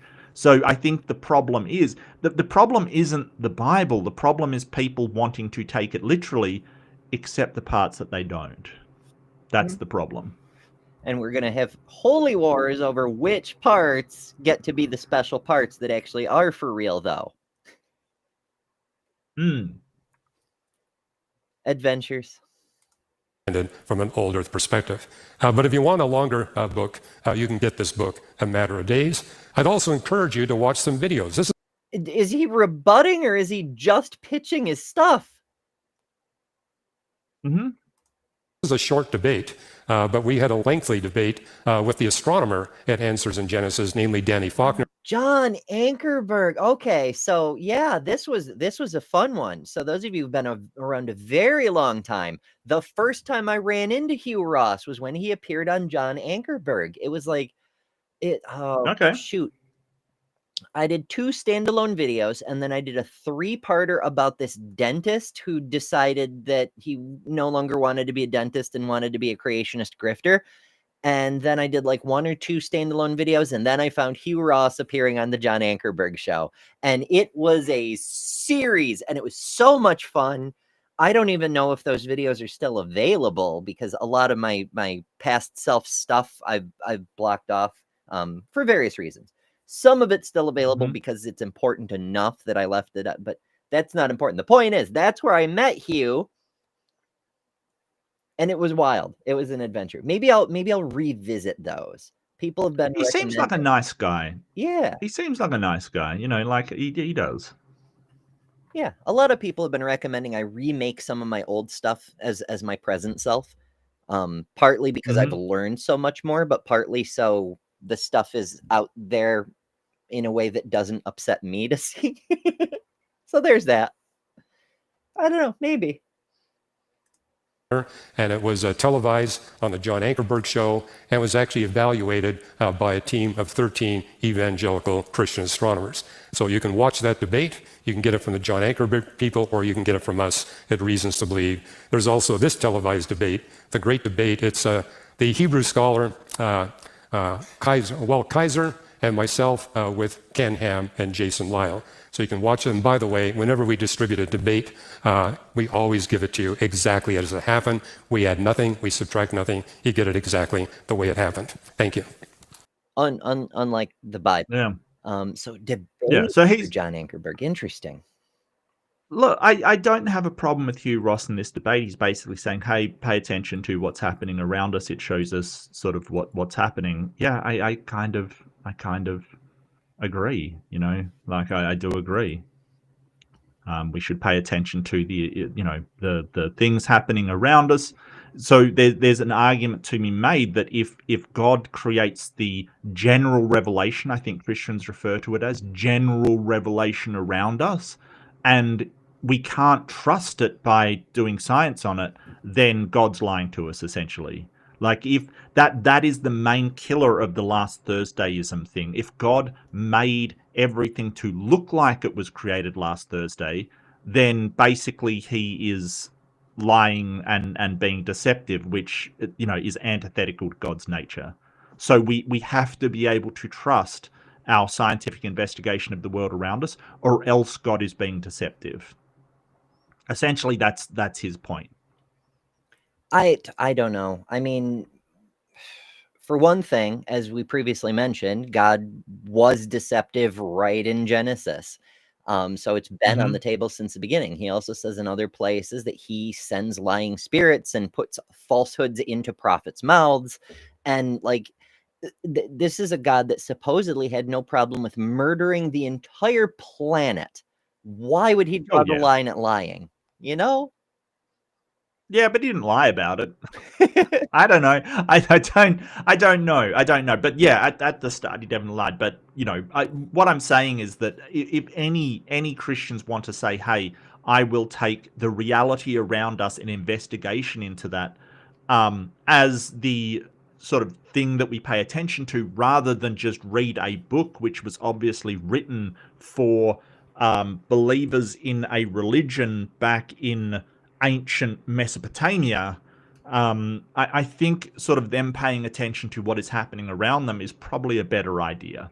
You know, I will encourage that all I can, I guess, is what I'm saying. Yeah. Yeah, observing real reality. Like I've often said, I don't like Christianity because of the way it gets abused to control people and interfere with politics and screw up people's lives. I don't think it's a good thing for a person to believe. I do believe that it is harmful to the believer as well. But if you want to believe, that's your choice. I don't have a problem with that. It's using it as a weapon against other people that's the problem. So if a believer is willing to accept that reality is real, that's some common ground we can work with. Yep.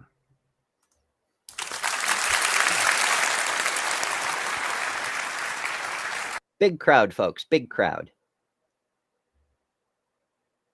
I mean, I've seen smaller crowds. Frank Turek pulls much smaller crowds sometimes. I don't know. Donald Trump Oh my has goodness. smaller crowds. Crowd. Wowzers. Yeah.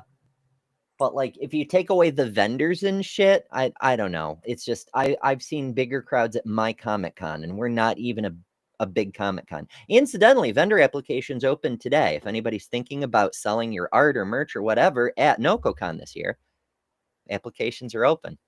I don't think there's much carryover between people who are part of this community and people who sell nerdy, crafty stuff at comic events. But on the off chance there is. Thank you, Dr. Ross. Okay, we'll have a 5-minute rebuttal from Dr. Mortensen now. Dr. Mortensen. I forgot Frank was moderating. Oh, yeah, I was just about to say, it's Frank. This is the least I've ever seen Frank talk, quite frankly. No pun intended.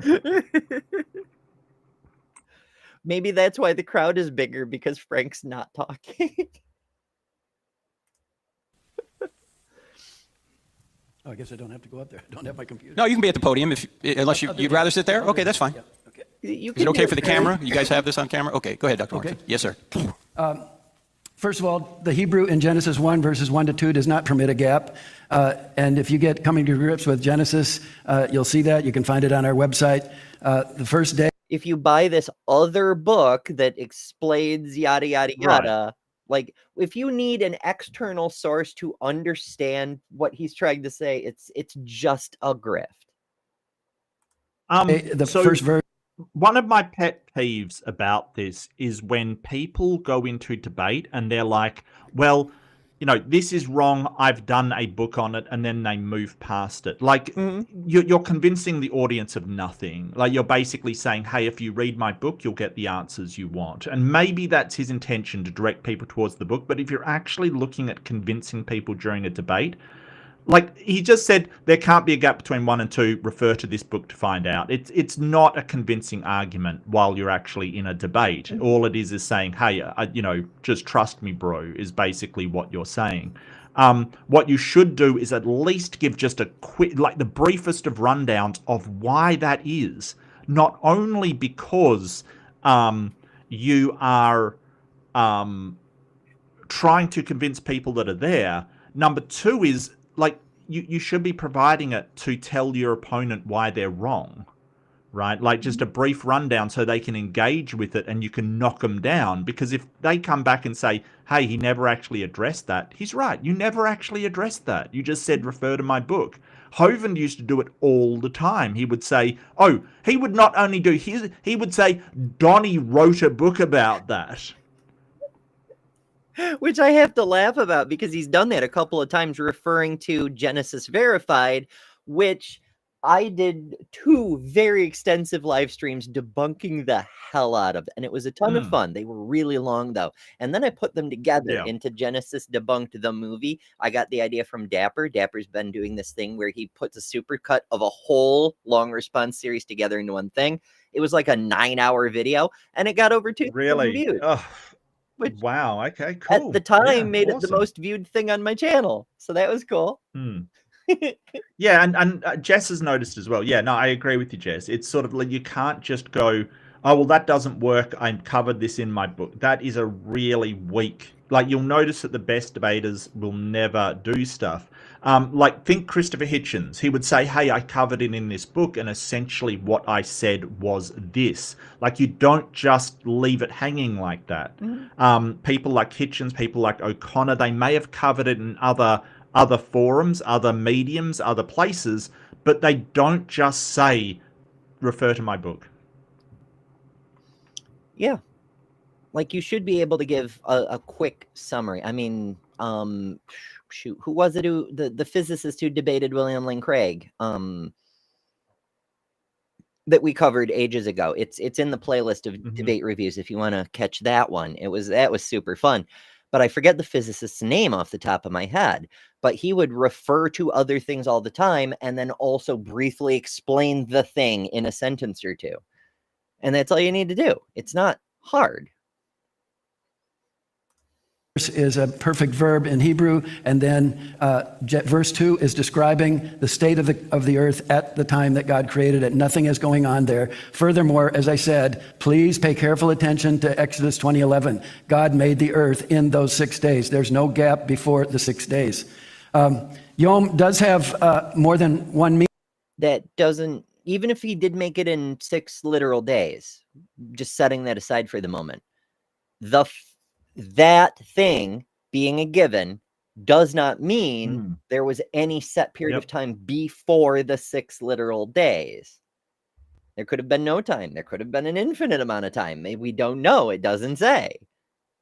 Sean Carroll, yeah. Okay, Yeah, probably not an misinterpretation's infinite right. amount of time, but Meaning, but context determines the meaning. And yom modified by a number always in the Old Testament means a literal day. Genesis 2:4 is a different use of yom. It's beyom. It's the Hebrew letter beit, which is functioning in that case as a preposition. Most translations say when God created. It is referring to the whole creation week, but you can't import into the text long periods of time into that word. It's just simply referring to the whole creation period.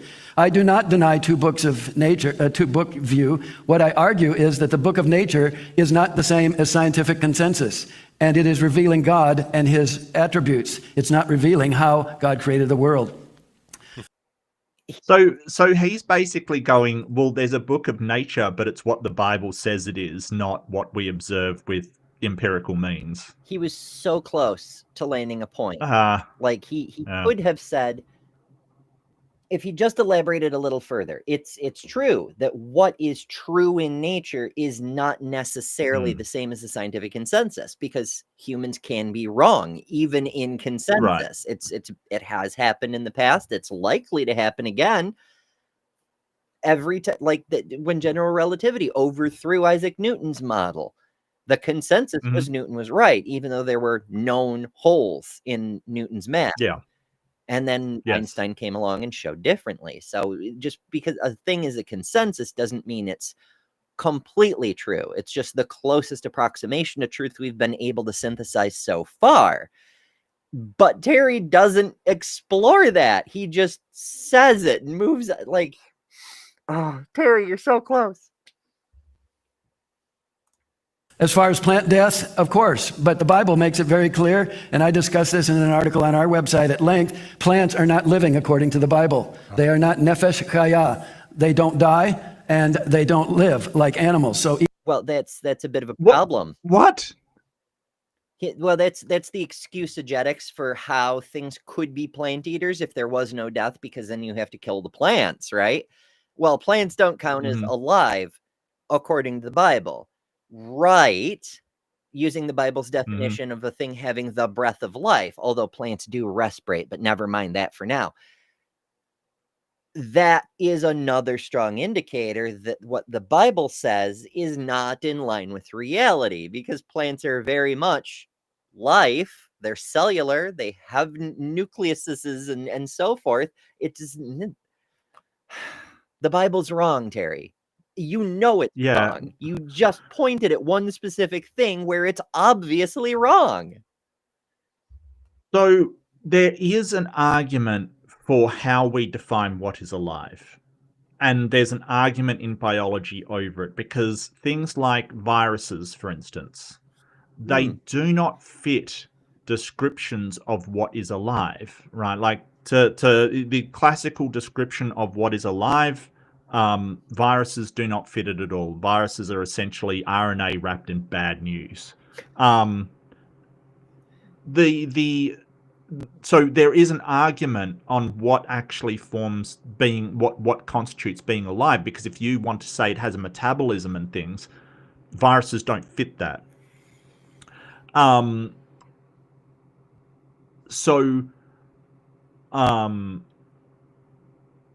There is a whole point, but nobody argues about plants falling into that. Like prions, perhaps some forms of cancer. There's some things that we go, is that alive, right? There's a question of plants doesn't fall into that. They definitely are alive. Like there is no question that plants have a metabolism. They have biological processes happening. I can't remember the exact list of the classical, what is alive, but they fill all criteria.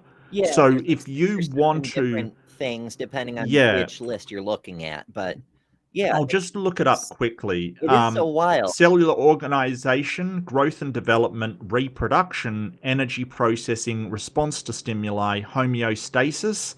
That's a stable, having a stable sort of internal environment, right? Like, so our homeostasis, when when you get a cold, your homeostasis may change. It's basically maintaining your body temperature and things like that.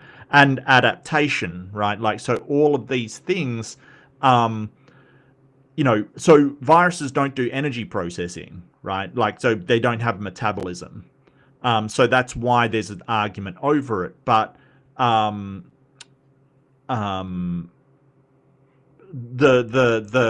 plants definitely have all of those criteria. They're definitely alive. They respirate, for Christ. Like, seriously, my brother in Christ, they're respirating. They have a metabolism. They're alive. As much as you or I is. Like, seriously. I don't know why, what criteria are you using that they don't have breath? Because that's just weird, because they kind of do. Indeed. Because they respirate, yes. Yeah. They even have circulatory systems. They even have arguably methods of communication. They're, whatever they have, their equivalent of awareness, because there is something that they're using to keep track of their environment and know which direction to grow, or to turn their flower to face the sun, or flip over the leaf in front of rain, or when to turn the leaves pretty colors and drop them. It's different responses to stimuli.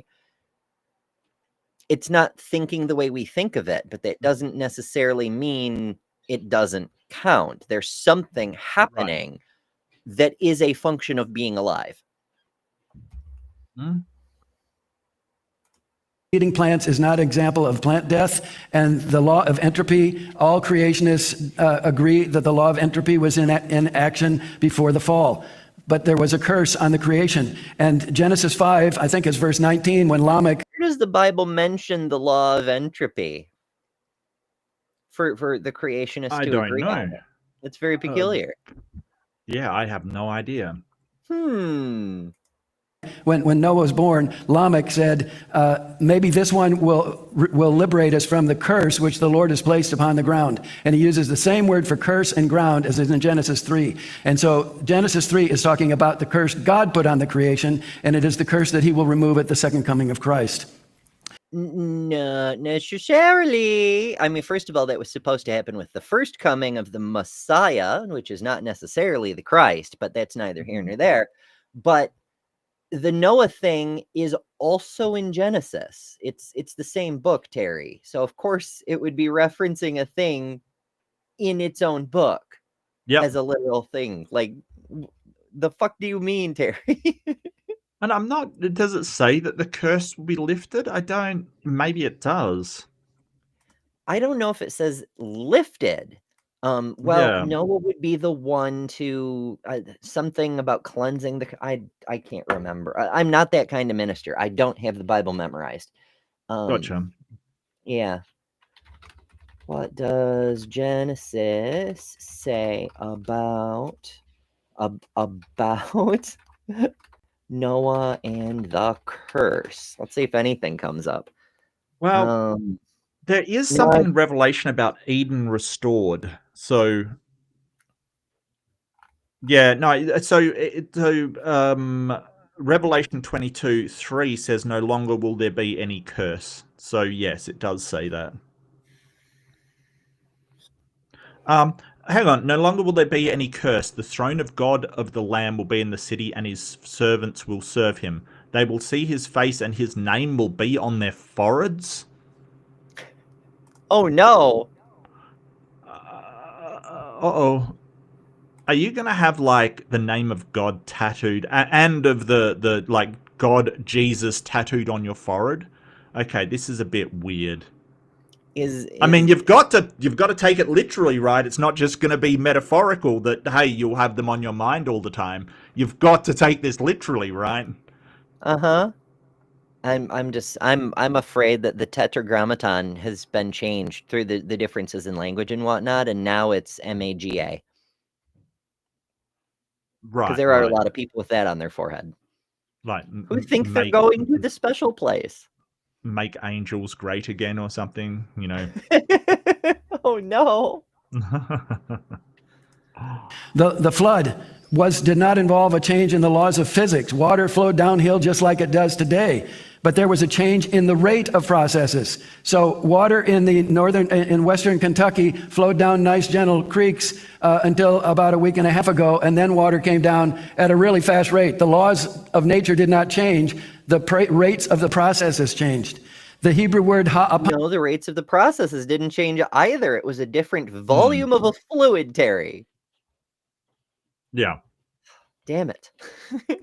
At long last, as Dr. Ross said, well, if you'd been naming animals for 10 hours and you went to sleep and you woke up and laid eyes on the most beautiful woman you've ever seen, you would say, at last I have someone. That word. Would you? Yeah. I don't necessarily think that would, especially if you have no idea what a woman is, because everything's brand new. But like, did Adam get sex ed? I don't think so. In fact, that was the whole thing with the fruit, right? Is like, oh shit, we're naked. Right. Right. I don't like, and if he didn't get children, did he actually like have sex with Eve? I mean, is that? I mean, that's what he's trying to imply, right? He's trying to imply that Adam and Eve, like Eve, is there so Adam can give her the big old bone. You know, like seriously, this is what he's suggesting, right? You know, when I was younger, really, really young, like middle school age, and I was starting to explore the Bible on my own to figure out what the fuck all these other kids around me believed and were talking about, and I got to the part about the forbidden fruit. It seemed to me to be an allegory for sex. Like Adam was so shy because God said no, no, no, but Eve was a little more adventurous and was like, you know what? Let's try that fruit. Let's see what happens. And it's literally just a euphemism for sex. Right. You know what? And I want to point out, like, you know, from a sort of evolution period, hats off to all of the brave ancestors that tried the fruit so we know what will kill us. You know what I mean? Like, at some point, somebody would have had to go, hey, I wonder if these mushrooms, you know, I wonder if we can eat these and chow down and like drop dead. So, you know, for the cause, you brave ape, you trying out the fruit and see what we can eat and what we can't. It's yeah. My grandmother, that came up when I was a child too, as you know, grew up on a farm. Periodically a rain would pass and there'd be weird mushrooms growing in the fields and different regions and whatnot. And I always wanted to eat them. I'm like, what?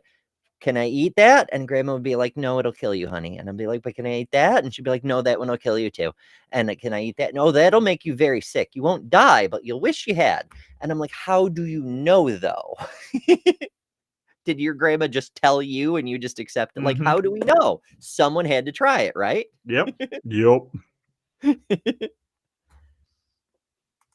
Is used in Judges 9:6 when Gideon asked one last time, Lord, you know, at last can you do one more miracle? The same word is used in Genesis 18:32 when Abraham says, okay, if there are at least 10 people in Sodom, will you withhold? So the word does not imply millions of years or long ages. Yes, the time that Abraham negotiated God down from his wanton, rampant destruction.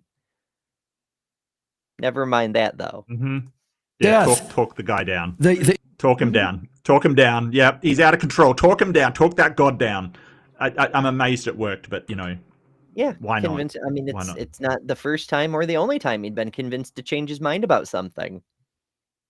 Because, you know, he's like, all wisdom but the dumbass humans he's got working for him keep convincing him he's making a mistake, and there's a wiser course of action. But never mind that. Issue is death in the fossil record, billions of dead things for billions of years. That is the problem. And you notice that I did not cite Romans 5 and 1 Corinthians 15. Why? Because I agree with Dr. Ross. That's talking about human death. But Romans 8 is not. And Genesis 3 is not. And the curse on the creation is also seen in the flood, when God said at the end of chapter 8, never again will I curse the ground because of man. And it's used in Deuteronomy 28, when God gives the curses and the blessings. And Israel will be judged, and her farmland and her cattle and the animals will also be judged because of her sin. So I, too, have been involved in that debate, only behind the scenes, between Dr. Walt Kaiser and Dr. Ross and Ken Ham and Jason Lyle. We have that on our website also, but we added my commentary. We didn't change at all the video, but my commentary to expose all the things that Dr. Ross and Dr. Kaiser said that we believe are factually wrong or misinterpretations, which Ken and Lyle did not have time to discuss. Hey, we have misinterpretations too. Yeah. There she is.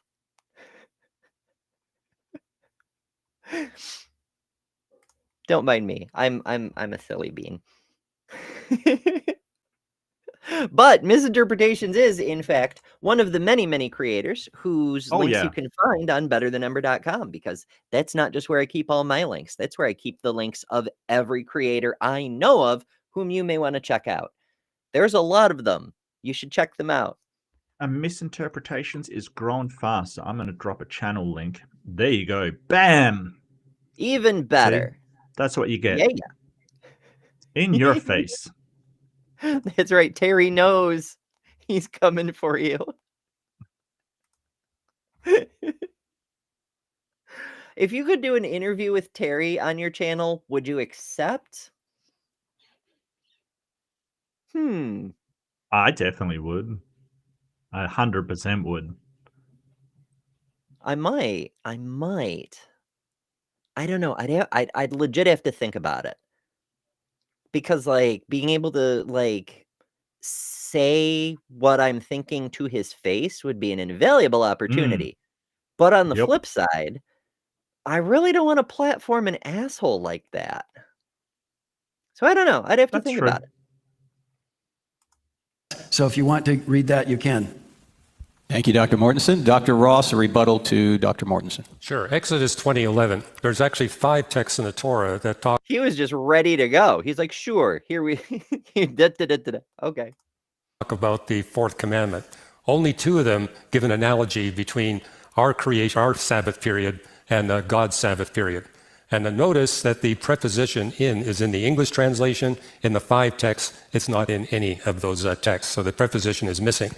The other thing is it says a Sabbath, not the Sabbath, and that's implying there's more than one Sabbath period. And that's actually revealed to us in Leviticus 25:3, where it talks about the agricultural land, how it's to be worked for 6 years and then given a Sabbath rest of 1 year. This makes sense. That fits the biological limitations of the gravitational land. Like the gravitational land? Is he overloaded with physics on this one? So my understanding, and I could very well be wrong, but Sabbath just means sacred in context, or it's close to a synonym. Languages are never one-to-one transliterations, but the concept that it carries is similar to sacred. So, like, it's not just a rest, it is a Sabbath rest. It is a holy rest that you're not allowed to fuck with because it's sacred, kind of thing. Yep. But maybe I'm just silly. Otherwise, our 24-hour rest period fits the biological limitations of human beings. In fact, experiments have done where they had a 5-day work week, a 10-day work week. We now realize a 7-day is optimal for human performance. But God is spirit. He doesn't have biological limitations, and therefore his work period and his Sabbath period could be different from that of both the agricultural land and of us human beings. And Terry made the comment. Is he? So many apologists keep saying, "Oh, but God is definitionally spirit." How do you know? Like, the only times he appears in the Bible, he's physical. Like, there is a Holy Spirit that the Trinitarians say is also God, but God the Father, very much not a spirit. So what are you talking about? Why are we taking we're making this whole the Bible is inerrant, but never Yes. mind what the Bible says. You know, Right. It's Yeah. very So strange. it's like, the things that you want to take as inerrant and literal in the Bible, you take as literal. The rest is just metaphorical. But that's why there's so many interpretations, because everybody is saying, hey, you take my interpretation where I claim this is metaphorical, that's metaphorical, the other's metaphorical, and other people disagree on what should be taken metaphorically. So it just becomes all confusion. And what's the wrong way to interpret it? Because they keep accusing each other of, oh, you're misinterpreting this, you're misinterpreting that. Hi, misinterpretations. All of those things. Like, well, what is the correct way? Because there doesn't seem to be a system for finding out how to sensibly and reliably take the correct interpretation. It seems to be up to everybody that's reading it, which is why you have all these schisms, all these breaks, all these different arguments. It's because everybody is saying that their interpretation is correct, but what they can't do is show that their methodology for interpreting it is actually reliable. They just claim it. Always breaks down to motivated reasoning. I want this to be true because of this reason. And that's it can't be reproduced, it can't be demonstrated, it can't be shown to be any more valid than anything else. And none of these assholes keeps the feast of unleavened bread. They don't even care what God specifically commanded them to do, let alone the details and the metaphors and shit. God hates yeast, y'all. He really, really hates yeast. And shellfish for some reason. That whenever days are numbered, they're always referring to a 24-hour period, and there's no exceptions. There actually is. Hosea chapter 6, where it uses the word day for what it's clearly referring to the diaspora of the Jews, and how they would be without a king or a leader for one period and then another period. It's clearly about a 2,000-year period. And keep in mind, too, Genesis 1 is the only place in the Old Testament where you actually have number days referring to natural history as opposed to human history. So you have to be careful not to use an apple and oranges false dichotomy here. But I think Terry's main point is a good God will not impose all this suffering and natural disasters, disease and death upon plants and animals for good God wouldn't do that. Well, what's distinct about the Christian faith, I mean, I studied the other religions of the world before I picked up a Gideon Bible and began to read it. What I noticed, they all had fundamentally a single creation model. The Bible is a two creation model. He creates his universe, a very good creation. Two creations. What? Hugh, you're giving the game away. Well, for a start, they almost all. You mean the prevalence of monotheism throughout the world means that it had to be the way that your theism says it was? Okay, that's just an appeal to popularism. That's an appeal to popularity. That is just an ad populum argument. It's just basically saying, hey, because most people think the same way I do, it has to be true. No, it doesn't. That absolutely doesn't follow. Absolutely doesn't follow. And, oh, wow. Okay. I had another point, but I've forgotten it at the moment because I'm kind of in chat and in here and all over the place. But, I just... This is very strange, What about there's a tribe in Africa who thinks that the world came about because a god threw up, vomited it up, kind of thing? Does that get a look at? No, he didn't. He accidentally made it. There is systems of belief, like for instance, the Norse belief, where the world is made out of the flesh of Ymir, the ice giant, who was killed, and it just came about. It wasn't intentional. It was just a byproduct. How does that factor in? Because the Norse was a very popular religion among Scandinavians at one point. So how does that factor in?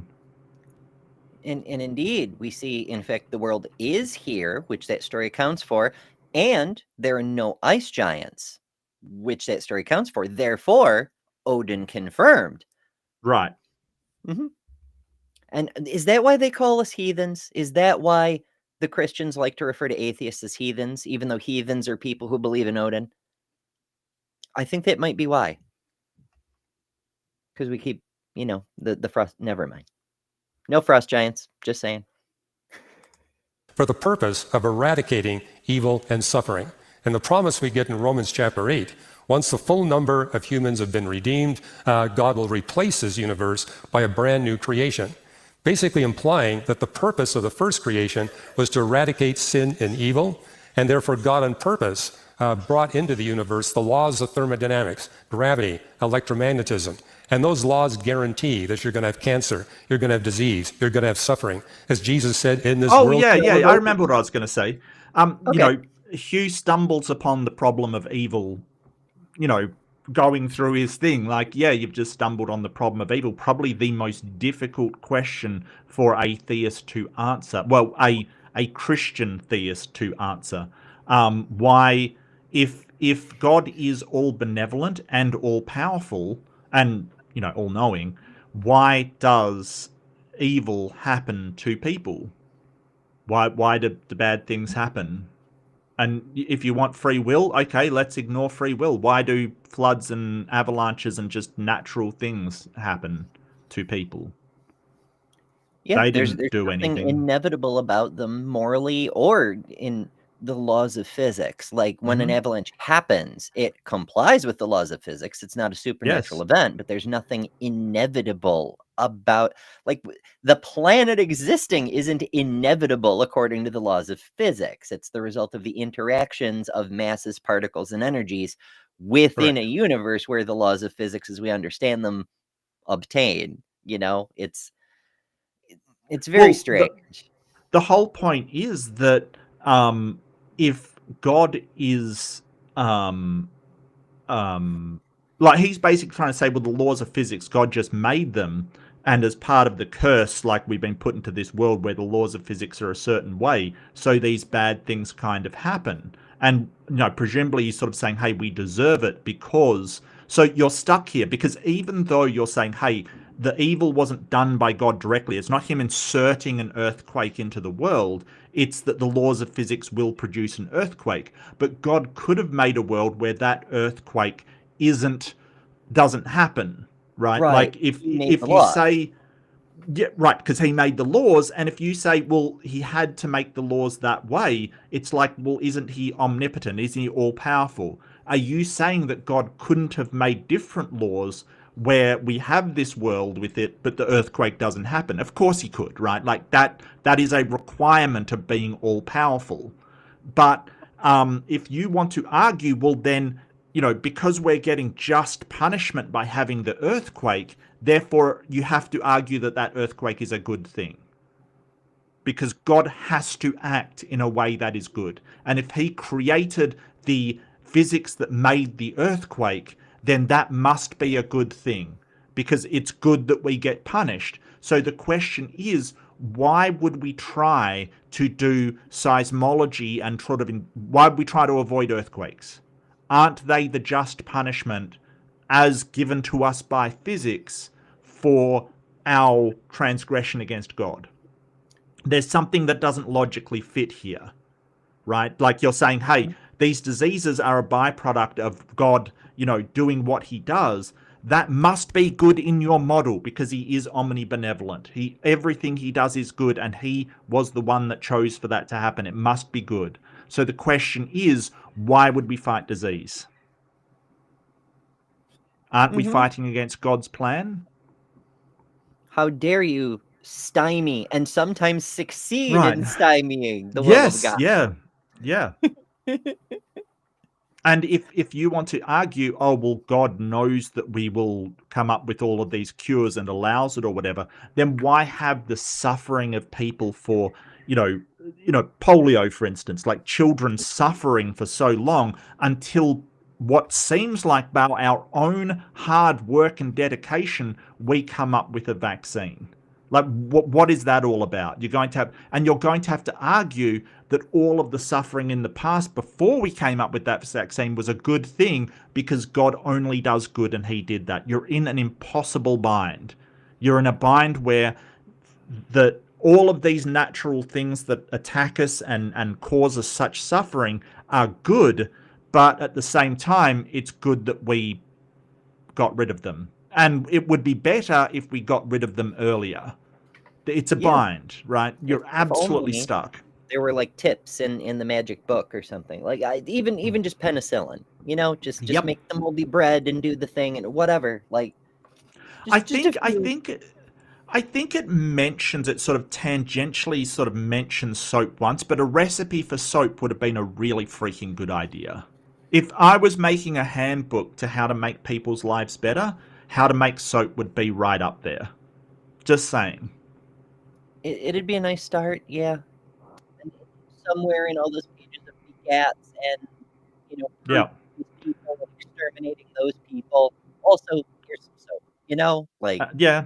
Maybe leave out the part of what the priest should wear and put in like a soap recipe. Just saying.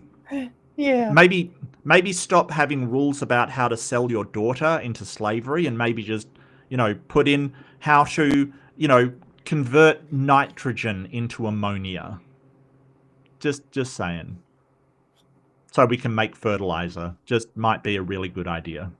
Just saying. Little tips for the future. Yeah. or Yeah. something. But he only seems to put in things in which were, around at the time. Except for the occasional anachronism, like the camels, for example. But details.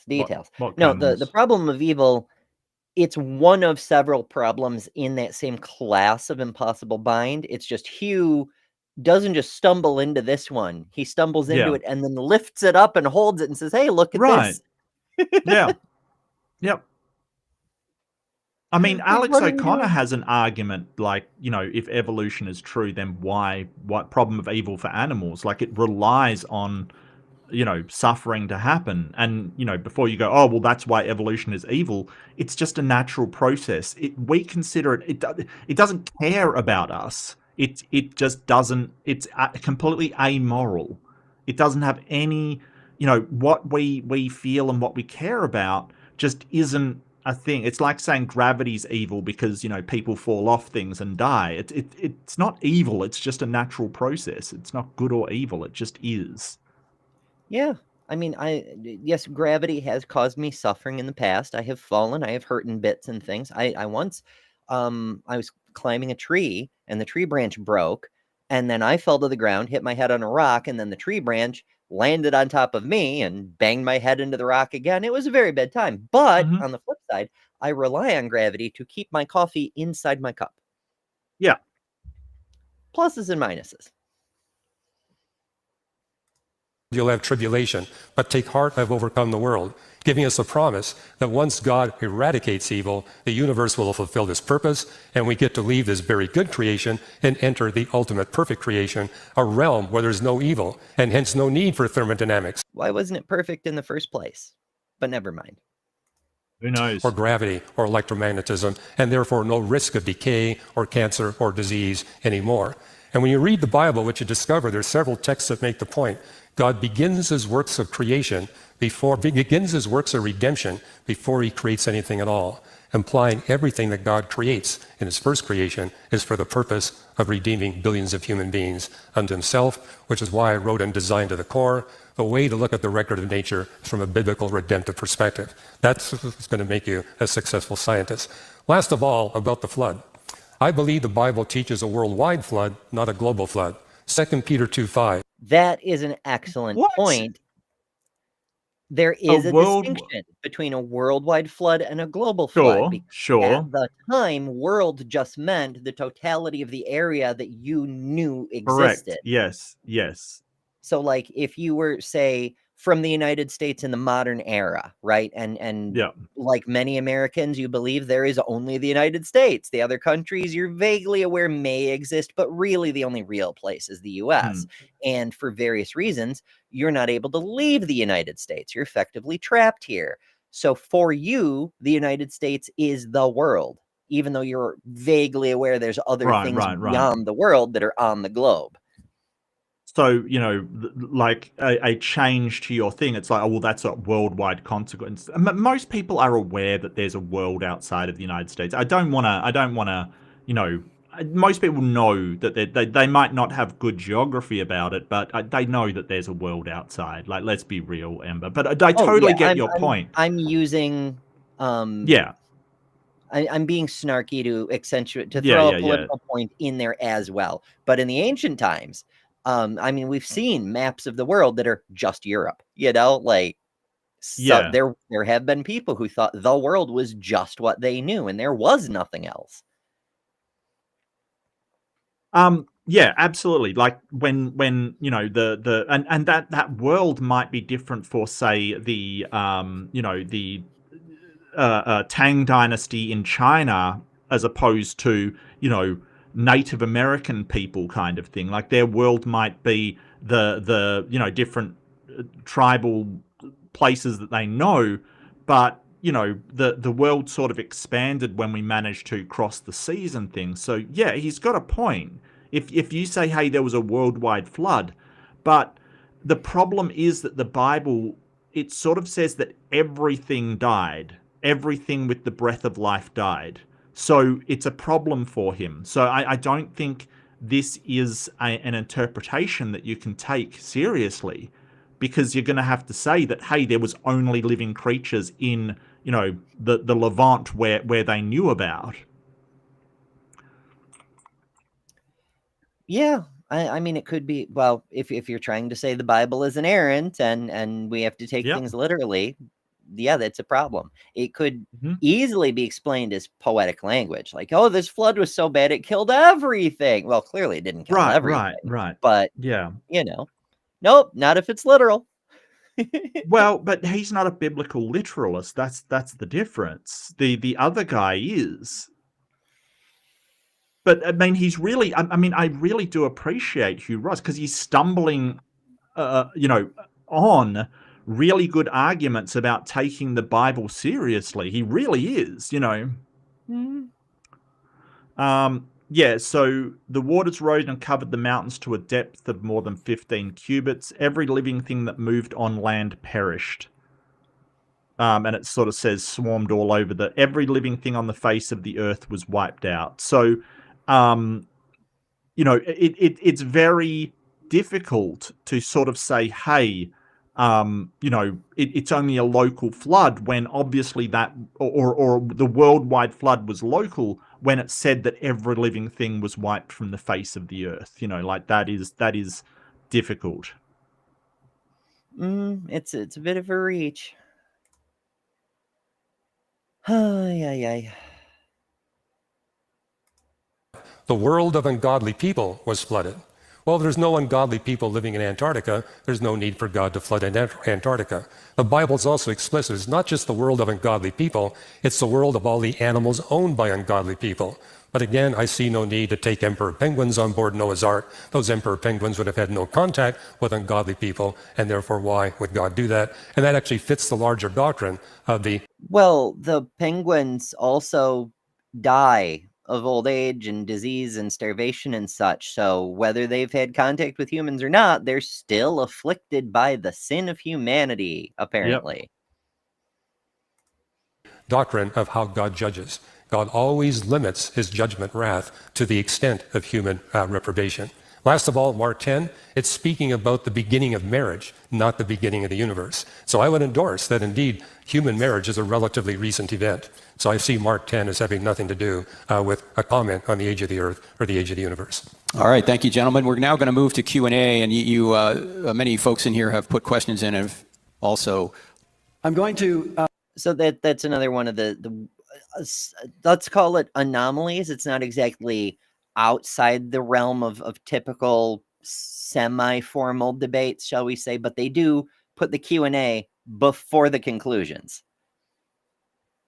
Usually we skip the Q&A, but did we skip the Q&A? We did skip the Q&A. I did in my video, and then went straight to the conclusions, I think. Okay, so we may be going into the conclusions now, because I'm using Mark's edit for this one. Maybe so I did. Well, I mean, it's fine. Like, if they do a couple of questions, it's fine. Oh yeah, it doesn't hurt. It's just we usually skip the Q&A, so if there were a Q&A, that would be unusual for us, but it may not be there. We'll find out in a minute. I don't find think it out. is, because there's only like 10 minutes left, and Yeah. that's like 5-minute closings each kind of thing. That sounds reasonable. Yeah. Illustrate my position by talking about the genealogies in Genesis 5 and 11. And the key to the age of the earth question is in the Genesis 5 and 11 about from the time from Adam to Abraham, which is about 2,000 years if you take the genealogies as literal. Now, some people, including some creationists, say, well, there may be... If. And that's Usher's math. That's just adding Yep. up the begots and shit. Yep. missing names, but these genealogies are unique in all of the Bible and all ancient Near Eastern literature because they are the only ones that contain chronological information. That is not true. There's a bunch of things. Hammurabi, I believe, had a thing written with a whole bunch of begots. They also didn't actually make sense if you tried to add them up, but they existed, and I'm pretty sure other cultures did as well. But that's not super important. The fact that they exist doesn't mean they're true, and even if they were unique, that also doesn't mean they're true. I don't think any of these things that talk about humans being 900 years old are literally true. Yeah, wasn't that Noah that was supposed to live to 900 or something? Like, it was just, yeah, very, very weird. Very weird. There were a few of them. Jedi says the Sumerian king list. I think that's probably what I was thinking of, because I remember there being something like it's wild because there's this list of kings, and beyond a certain point, they were definitely real kings. We have other historical records that corroborate their existence, and before that certain point, they're definitely mythological, because not only is there no evidence to corroborate their existence, but the claims about them seem to be supernatural, like they're living hundreds and hundreds of years, for instance. But where that point is, scholars debate over.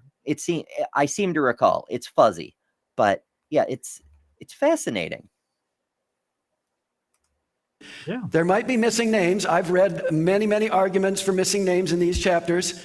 That's theoretically possible, but I think it's highly doubtful, and it's irrelevant to my case anyway. The real question is, are there missing years? And there are definitely missing names, because all of these people definitely, well, not all of them, but some of them had more than one child.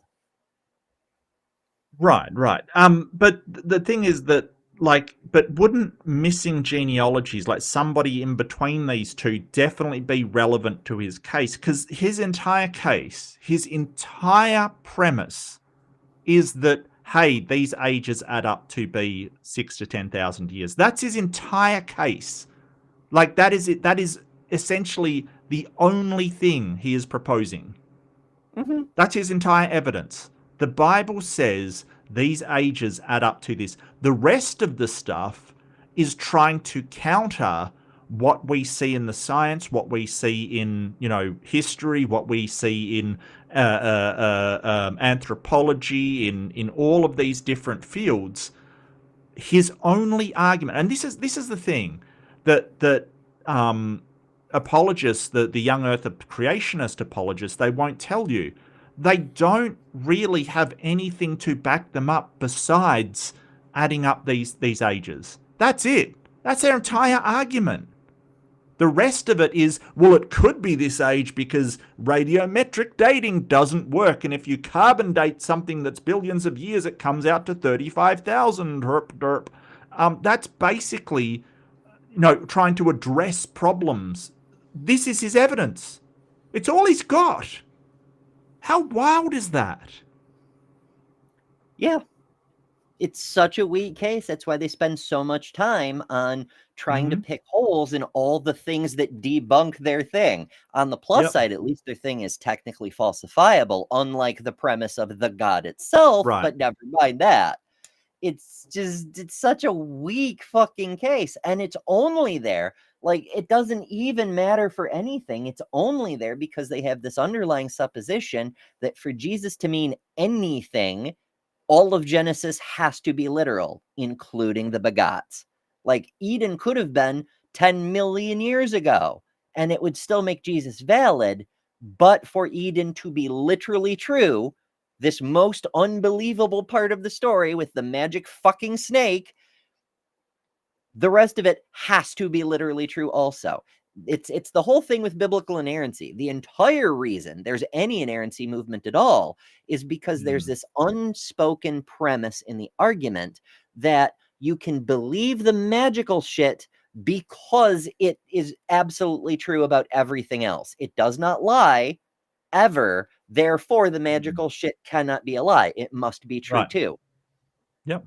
And it doesn't hold up. Would consent? Absolutely not. And that's because the age of each patriarch is given when the next man is born. So it doesn't matter whether he was a son, a grandson, a great-grandson, the next man was born when the date was given. So even if there are missing names, which I doubt in this case, there can be no missing years. Now, 6 of the 19 fathers... Well, there would be missing... If there were missing names, there'd be missing years, but also that doesn't follow. I'm not going to get into it. Fuck it. But he's basically like he isn't saying that, hey, like to us, he isn't saying why there can't be missing names. He's just saying, hey, they like lead to one another. He's basically saying, hey, the book is absolutely true the way it's written, and there are no missing names. Okay, why should we believe it? Like, from my point of view, it's like, what the hell is he talking about? Like, I don't know. It's weird, right? Yeah. I just, I don't know. It's weird. Like, this slide he's going on to now, it disturbs me. Like, 6 of the 19 father-son links are definitely literal because details are given. The details being given doesn't mean they can't be fictional, but also the fact that only 6 of the 19 are literal definitely literal, yeah, means the other 13 could be fictional. Could be metaphorical, yeah. So you've killed your own case, Terry. You have admitted the possibility that it might not all be literally true. Yeah. And it's like when he brought up that, like, that day, the Yom, and then said, almost every instance it's one day. And it's like, almost? Almost? Like, he really does shoot himself in the foot half the time. I've noticed that about Terry. Like, you know, he's trying to be honest. I'll give him that. But there's these glaring parts where it's like, okay, that just proves that you can't be certain about that. Which go from Adam to Noah, and then Shem, who was on the boat with Noah, to Abraham. They are definitely literal because of details given about them. Eve named Seth when he was born. Noah was on the boat with Shem. Terah traveled to Haran with Abraham. Jude 14 says that Enoch was the 7th from Adam. So that means all the links from Adam to Enoch were literal. And so that only if Enoch was literal, and that doesn't mean Jude writing a thing doesn't mean Jude was correct about the thing. Correct, yes. Yeah. That means that 10 links were literal. And I do want to add, during that time, people who had stories about older ancestors like Adam or Abraham or all of this stuff, people at the time would claim ancestry to ancient heroes. It was a very common thing. A lot of people claimed ancestry to Hercules or, you know, or Theseus in Greece. You know, this was a common thing that was done. Or, you know, they would claim ancestry for, Gilgamesh kind of thing. It was a common thing to happen. Just because someone wrote it down doesn't mean it has to be true.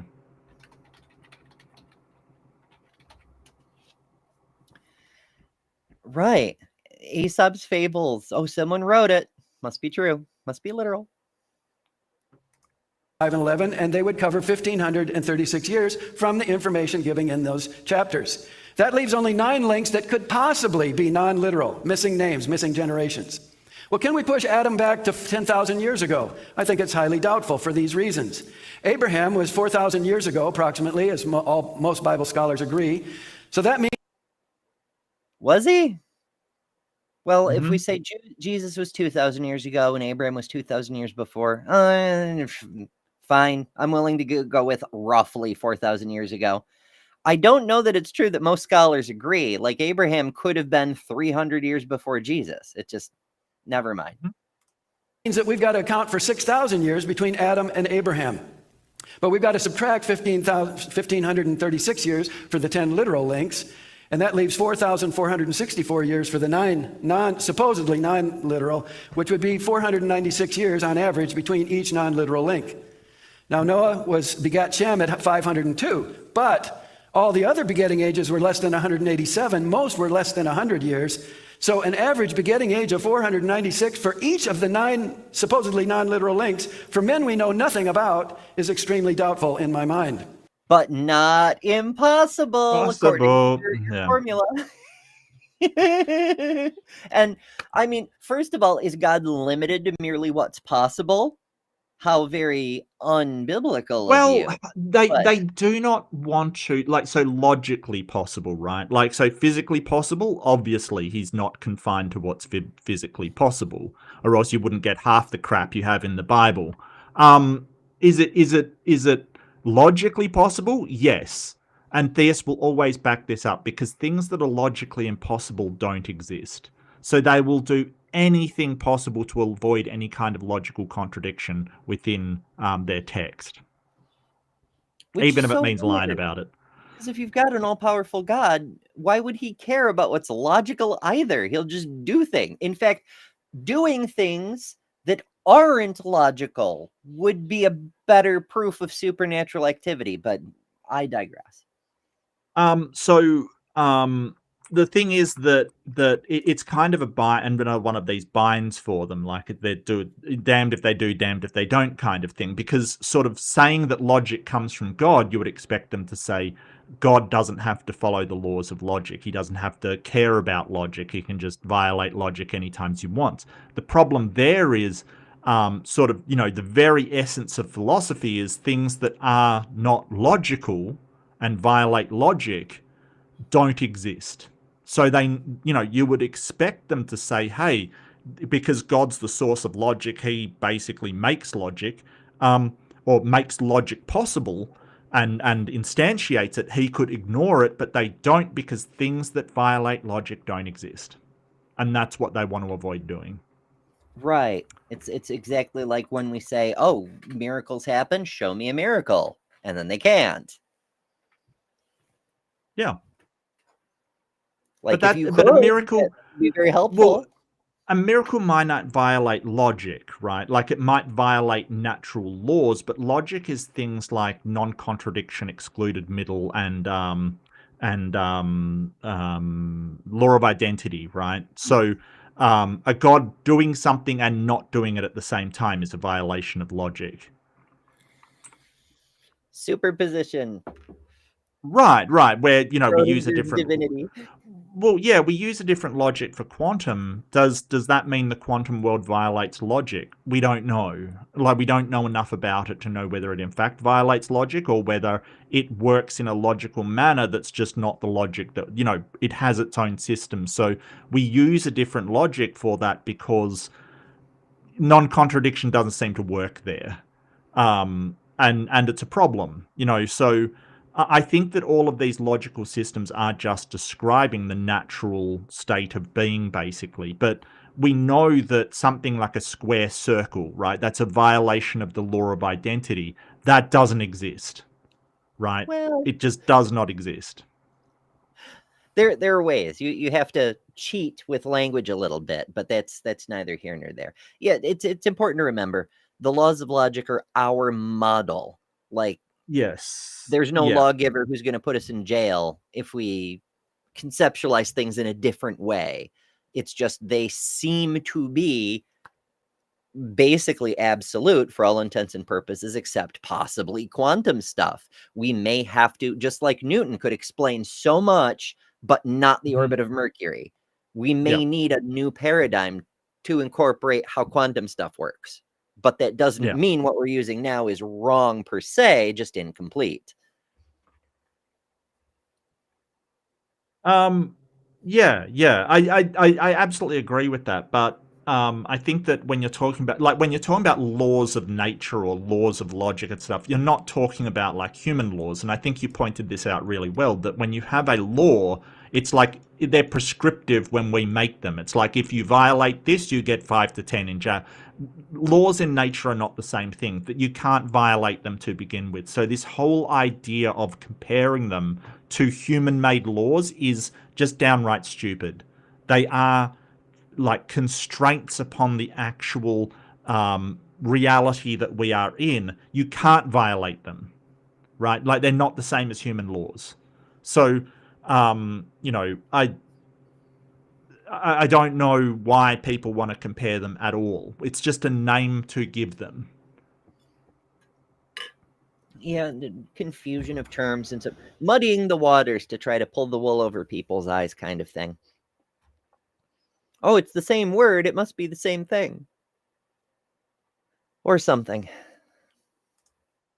But in Fuz Rana and Hugh Ross's book, Who Was Adam in 2005, they said that Adam was 50 to 70,000 years ago. Let's take the average and say 60,000 years. That would mean we would need to put 6,052 years between each of those non-literal links. So we've got all these. Oh, but it's worse than that, because Hugh bases his Adam was 70,000 years ago based on the Y chromosome inheritance studies and so forth. And he's like, oh, our common ancestor of Y chromosomes lived somewhere around 70,000 years ago. The same study done on mitochondria to show the common female ancestor goes to somewhere around 250,000 years ago. So Adam and Eve lived over 100,000 years apart, give or take. That's a tiny problem. Well, it doesn't say how long Adam was lonely for as well. I just want to point that out. What if it was millions of years? Poor Adam. That would be a very And lonely boy. He Yeah. lived 60,000 years ago, or he reproduced 60,000 years ago? I don't know. Because he could have reproduced when he was, 3 million years old. Why not? Maybe. Oh, it's so silly. 7 literal links, and then to Methuselah, we'd have to put in about 6,000 years. God's word says 65. And then from Methuselah to Lamech, another 6,000 years, but God says 157. Well, they don't necessarily have to go there. And if the book gives a specific number, then why are you fudging those? But never mind. Then we've got those literal links up through Arpachshad, but then we've got to fit in about 40,000 years to finish out the time to put Adam 60,000 years ago. In the 2015 edition, Dr. Rana and Ross said Adam was 100,000 to 200,000 years ago. Well, to take the average 150,000 years, we're going to have to put 16,000 years in those first two and 112,000 years in the 7 links from Arpachshad to Terah. Is this really the right way to interpret the inerrant Word of God? Why are we having to interpret things that are inerrant?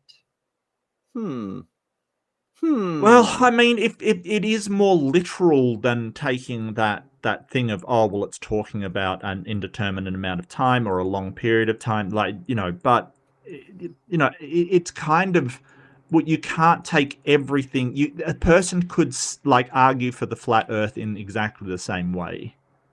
You know what I mean? Like they could and say, is this the right way to interpret the inerrant Word of God? Like interpreting, spreading out the land as being curved, is that the right? They could make exactly the same argument. And they that's do. kind of the problem. Oh, and they do. Absolutely. Yeah, you're right, Ember. They absolutely do.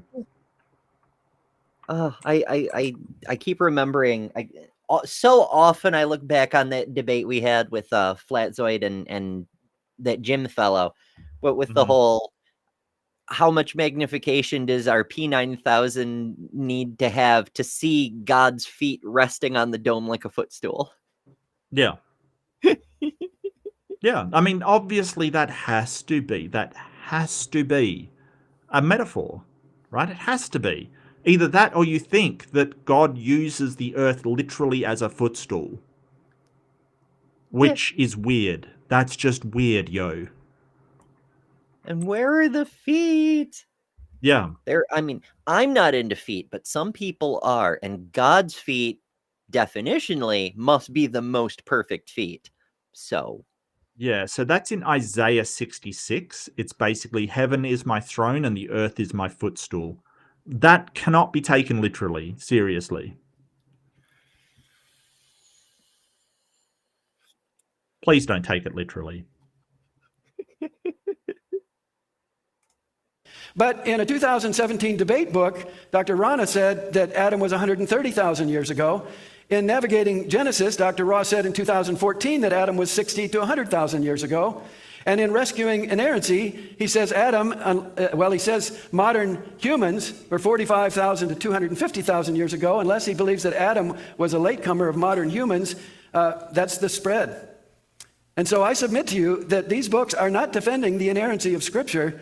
They are subtly undermining inerrancy by treating the ever-changing scientific consensus as the inerrant book of nature that should be used as the 67th book to help us interpret the Bible. But this is denying, not explicitly, but indirectly, the clarity and authority of the Word of God. And so I think if we someone's believe the Bible calling is the- blasphemy right now. Someone's calling blasphemy. You know what I mean? Like someone's calling a blasphemy on the opposition, you know? heresy at the very least. My Heresy, goodness. yes. Heretic! Get the heretic! Yeah, I know, and that's why absolutely. this sort of thing, like in the old days, whoever lost this debate would get burned at the stake, along with all his followers, you know? Right. I mean, it wouldn't be a debate so much as a war. Whoever's got the bigger fan club. Yeah, basically. And essentially, what would happen?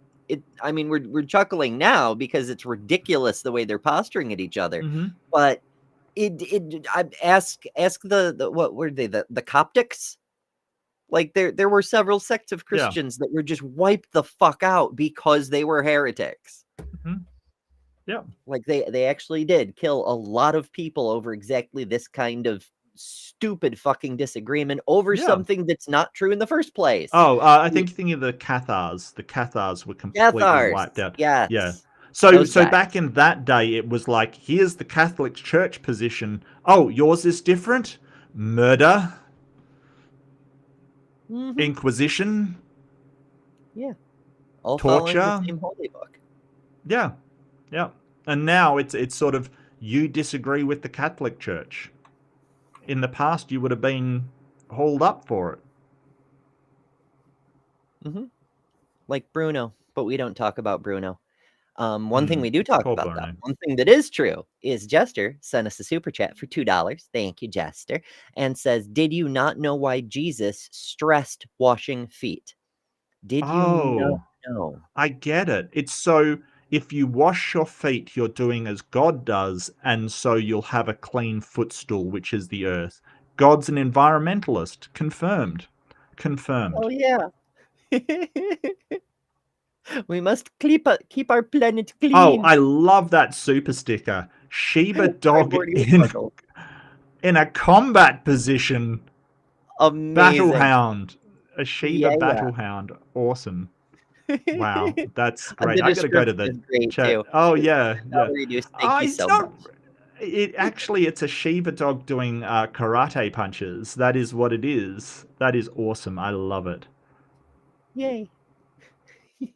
Those of you watching in the future, if you click on live chat replay, you'll be able to see the sticker in the replay of the live chat. But also hit the Hopefully, or else I just look like an idiot right now. right, because the replay on screen it doesn't show stickers, but the live chat replay on YouTube does. Just click the button, and while you're clicking buttons, make sure you subscribe so you can join us in the future and be in the live chat. We do this every weekend. We alternate channels, but well, not every weekend. Sometimes you've got a debate, or I've got like to move, or stuff happens, but most every weekend. Inspired, inerrant Word of God, then I submit we must believe in young earth creationism. Thank you. Thank you, Dr. Mortensen. Dr. Ross. Dr. Ross, stun us. Stun us with your brilliance. Show us the shiny Hugh. Bring in the aliens. Demonstrate them. That would be awesome. Yeah. Chariots of the gods, go. Well, over the 39 history of reasons to believe, I probably debated young Earth creationist leaders over 50 times on multiple continents. Every one of those this is debates, like a they try to Hovind say, if you start. believe Oh, that come the Earth on, is my guy. Come on, my guy. I This is like a fought flying Hovind for start. 15 years.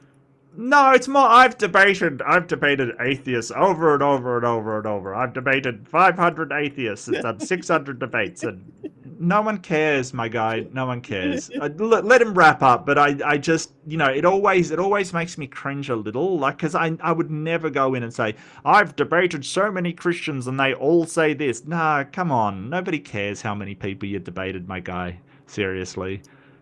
Oh, goodness. 4.5662 billion years. Yes, we do know it to 5 places of the decimal. You must be an evolutionist.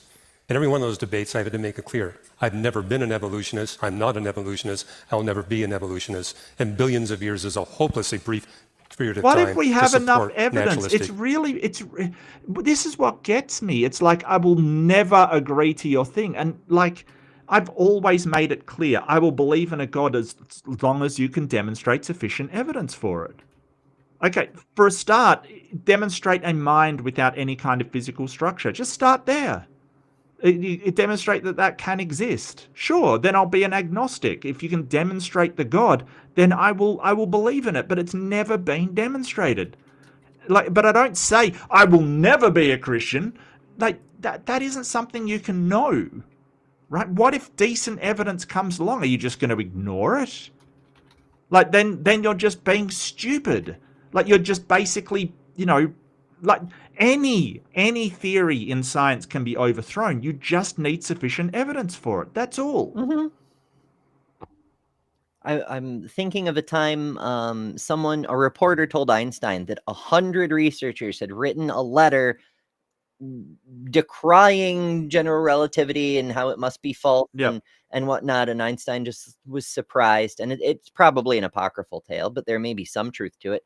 And when he said 100, really? Because if they were right, one would be sufficient. Yeah. Evolution. So, there was a debate, as I mentioned, in the early part of the 20th century. This is when astronomers for the first time began to discover the features of the universe, the Big Bang features that the Bible taught thousands of years ago. What does the Bible teach about the universe? Bible That it has a taught. beginning. The Bible taught Big Bang. Yes, famously, the church, famous for their endorsement of the Big Bang. Yes, famously, the church endorsed the Big Bang. Sure. Absolutely. Sorry, what were you saying? That's one of the reasons that he became a Christian, according to his one version of his conversion story. Okay. That's another reason I really love those John Ankerberg episodes, because he makes like 3 different appearances, and in 2 of them he tells a different conversion story, and they're apparently all in the same week. It's wild. Like in one, he was handed his first Bible in middle school, and he read it and saw that it matches the real universe, and he was convinced, and he went on and so forth. But in another one, he was still an atheist at 19 when he went and read every other religious book in the world except the Bible. And it was only the very last one, after he'd read every other religious book and found them wanting, he opened the Bible, and there, in the beginning, there was nothing. And he went, aha, this is what clearly matches reality. The Spirit of God was hovering over the waters. Oh, never mind that clearly refers to literal water. Yes. That's definitely the Big Bang. We all know there was water before the Big Bang happened. Of course. But there wasn't oxygen, but there was H2O. Sure.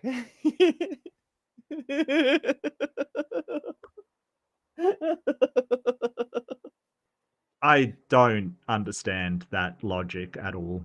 It's And he has to say, well, that's not literal. He has to say, well, that's not literally water. It's like a god water or god juice or something. I don't know what it is. It's It's another metaphor for sex, isn't it? Does that mean God is a spiritual semen? Yeah. I don't know. But you know, if you I don't don't want know. filthy spiritual water, you can filter There you your go. spirit with Epic Water Filter. Not guaranteed I would love spirit, but you can. I would love if you called it water all the time, like Hovind. It's water. Water. Water. Water. Ember 15, get 15% off. Amber It's really 15. cool shit. If you haven't seen the commercial, I did it at the start of the episode, and I'll definitely play it again at some point, but I will spare you for right now. Suffice it to say, really cool filters, and you can save some money. Have better water, live healthy. Be epic, even. That this beginning includes a beginning of space and time, that the laws of physics don't change, that there's a pervasive law of decay, the second law of thermodynamics, and that there's continuous cosmic expansion. Okay. I gotta say, so the whole idea of creation, so the reason why we push back on it's like it was created as opposed to formed is because it implies a creator, and they're trying to beg the question. They're trying to front load something so that it automatically goes to their God. And that's why I push back on it so hard, because they'll be like, well, who created it then? And it's like, wait, no, that's not how we refer to things coming about. We say that they form. Now, somebody may have created it, but you're begging the question. You're assuming that up front, that it is a creation. So let's refer to it as the universe and not a creation, because all you're trying to do is smuggle in an act which you have not demonstrated, that a being of will created it. That's what you're trying to do. So stop doing that, and we can say, hey, it formed. Did it form as result of the actions of a deity? You need to show that. Before you can call it a creation, you've got to show that it was created by somebody. Mm-hmm. The loaded language, the smuggling, the begging the question, the circular reasoning. It's motivated reasoning, but it's also circular. It's a motivated circle. It's amazing. But you know what else is amazing? A $10 super chat from Miranda. Thank you, Miranda. Who says he read all the religious texts? No, clearly he missed the great holy book of Lisa the Rainbow Giraffe, Leaf Be Upon Her.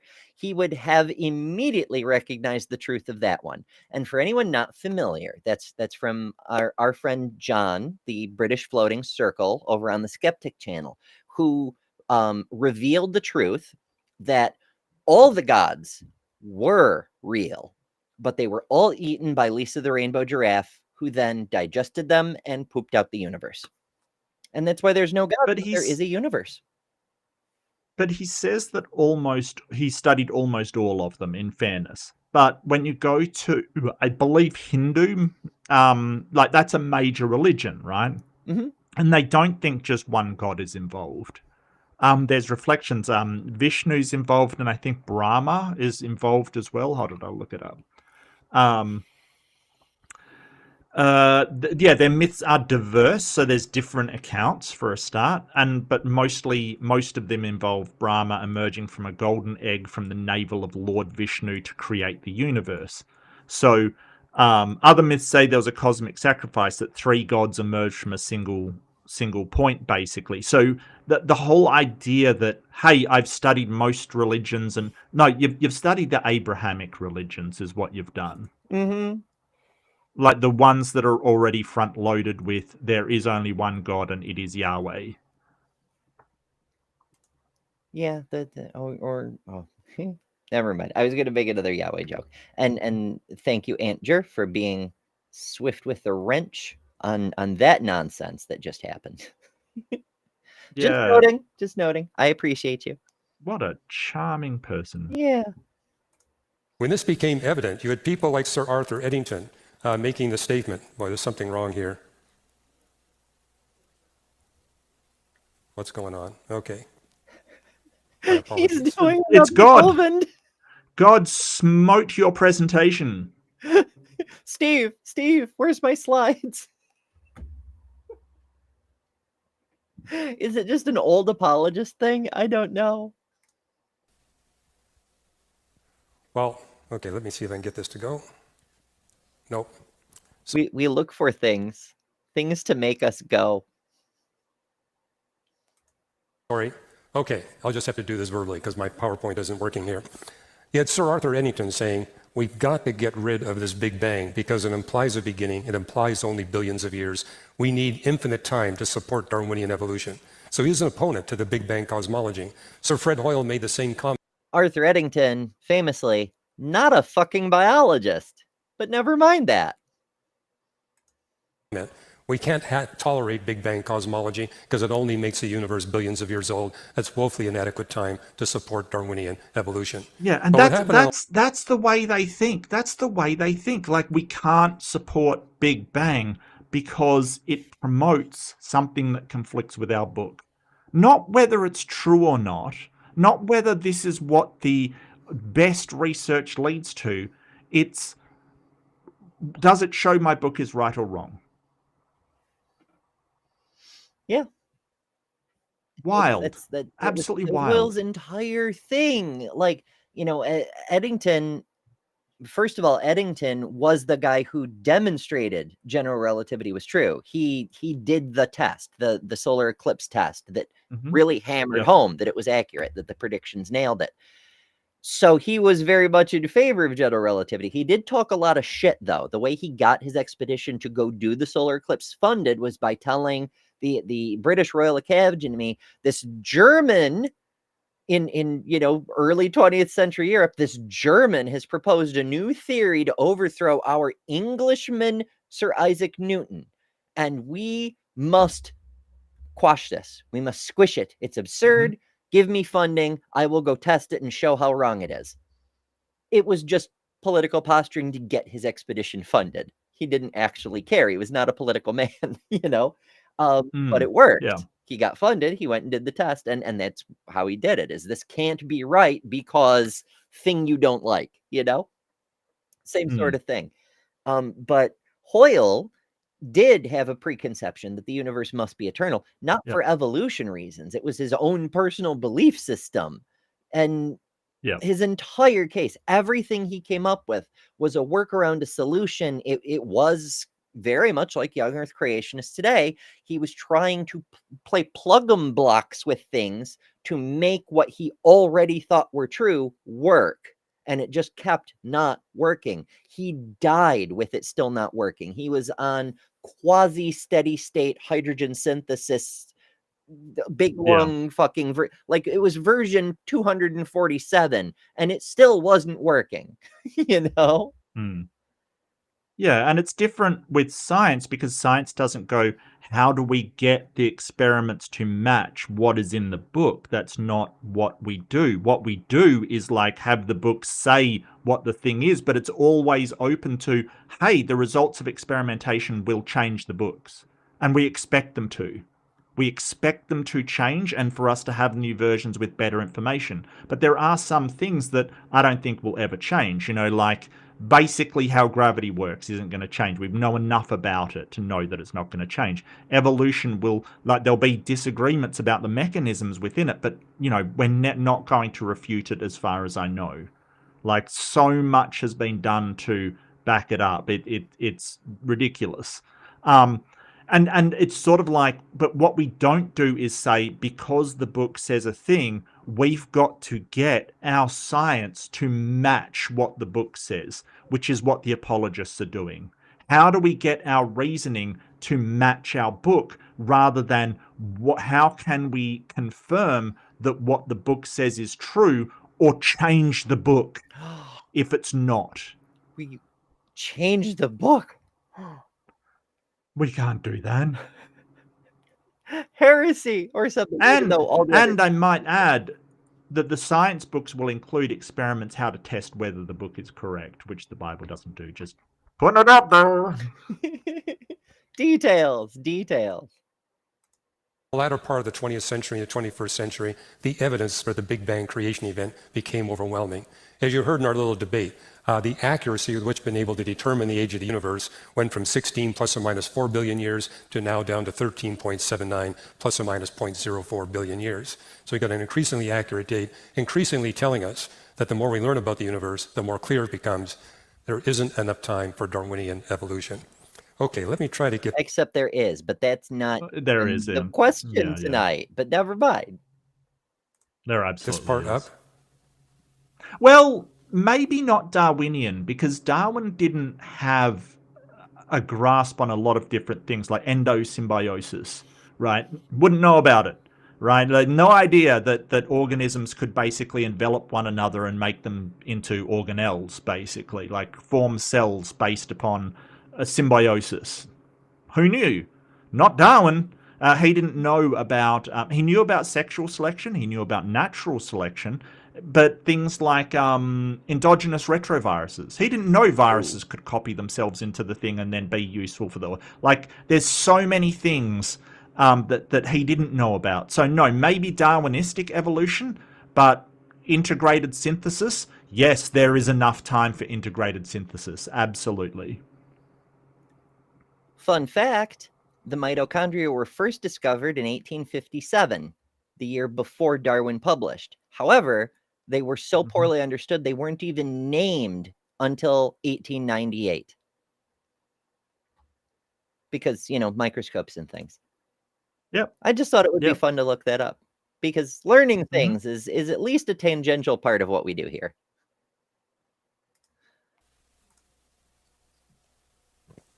Okay, ice cores.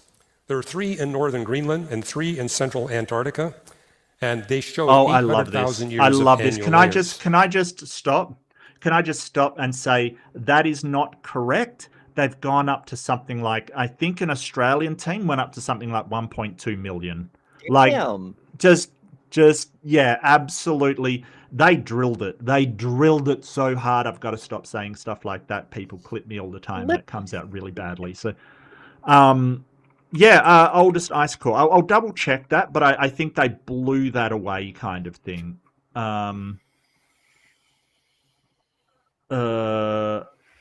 Extraction ice. The point that he should have been making this entire time is the Earth is demonstrably older than 6,000 years. You cannot refute it at this point. Yes. He should have had this in the opening. He should have been railing this the whole time and, you know, just washing away the competition. And if you want to wash away the competition, you know what to do. Go to Epic Water Filters. Enter code EMBER15 for 15% off. We're finding the ways to do the thing. We'll get it. Well, don't forget that so when he basically said, "Oh, this isn't a science debate; it's a biblical debate," kind of thing. That's what he's doing. He's got to make this match with the Bible because they're arguing over do you have to be an inerrantist in order to sort of, you know, hold with the Bible? Or do you have to be a literalist basically in order to believe the Bible? So it's a bit of a different debate kind of thing. But, you know, he's doing a fantastic case as to why the Bible cannot be correct about the age of the Earth if you interpret it like that. Young Earth creationism is not correct. Yeah, I mean, I get why he took the angle he did, because it was like Bible first debate in order to try to convince the other Bible thumpers. But like, you could very easily make it a debate from the science side and be like, here's the reality. If you believe the Bible is inerrant, as you claim to, then you have to figure out how the Bible coincides with this. Because if the Bible is true and you believe it is, and it's inerrant and you believe it is, then it must match this reality. How you get there is a you problem. Yeah, 1.2 million years. 1.2 million years. Oh, it was a European team. Okay, gotcha. Oh, there's a US team that is trying to go for a sample that extends back 1.5 million years. Okay, cool. So we're going back further and further as we find, you know, because obviously the glacier has had to be there for that amount of time. Now, that happens in very few cases, like North Pole and Antarctica. And as we're exploring Antarctica more, we find, hey, this is a good place to drill. Let's see how far this glacier lasts for. 800,000 was the limit for a while. They keep finding older and older ones, but it's fantastic. because we can see through these ice core samples even the precession of the Earth as it affects the sun, because they can take a lot of information from it. We can see the advent of industrialization from the pollution in the air, because they get tiny little air bubbles. They can actually see where things changed over time. It's amazing. It's just amazing stuff. Glaciology, I'm really on board. I'm on board. It's Oh fantastic. yeah, the snapshots in time. I mean, that's a thing you can actually see in a human lifespan. Like, I'm sure everybody by now has seen one of those time-lapse videos of a person taking a selfie a day for a year or two or something. Like, Yeah. even though from day to day you don't see a difference, or even week to week, but compare year Mhm. 1 to year 2, differences, definite differences. And the longer Yeah. the time span, the bigger the differences at the end. I kind of do that myself with I do a daily recording for myself, sort of a video diary. One of the reasons I do it in video format is so I can see what I looked like from day to day. And there's not much change over days, weeks, even months. Mm. But if I go Yeah. back to 2 years ago, I can't even Massive recognize change, yeah. me, honestly. It's vast Yeah. differences. It's crazy. It's the same as many things, like working out. You won't notice a day by day change, but the that's why they do before and after pictures. Absolutely, Mhm. absolutely. Yeah. Like I say in the ad at the beginning, I've lost over 140 pounds. I'm almost half the size I was. Like, that's a huge Mm. change. And I'm That still working. is, yeah. Years must be annual because they reveal volcanic eruptions and 8 cycles of Earth's orbital Yes. eccentricity variation. So, for example, we can see the dust signature of all the Vesuvius volcano eruptions.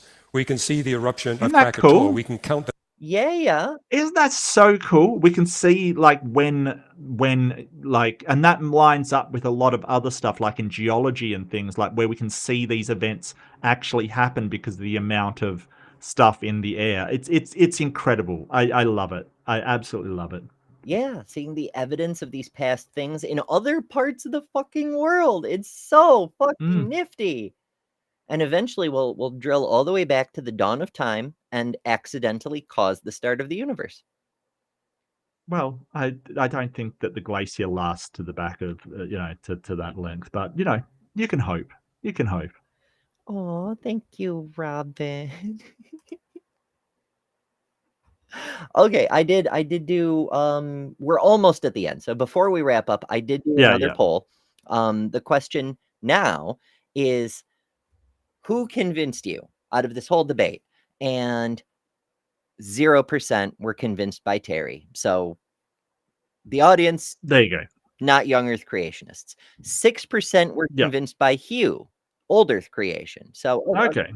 a person or two, something like that, said, you know what? Hugh's right. The Earth is old, but still created. 24% said Mark convinced them that there was Only no 24, you creation. traitors. You traitors. And 71% said Ember convinced them because fabulous. Well, that's true. You traitors. How dare you? How dare you? I mean, in fair, it is a biased audience. It's a biased sample. Oh, look. It is my channel. I feel like if you put Mark's bald head, I would have got more of a score. I feel like that's the case, hey? Like, actually, that's probably not true. They still would have gone, Ember is fabulous. Because that's what I voted Maybe for. right. So, Maybe right. Yeah, that's what I voted for, because just Ember that is literally a fact.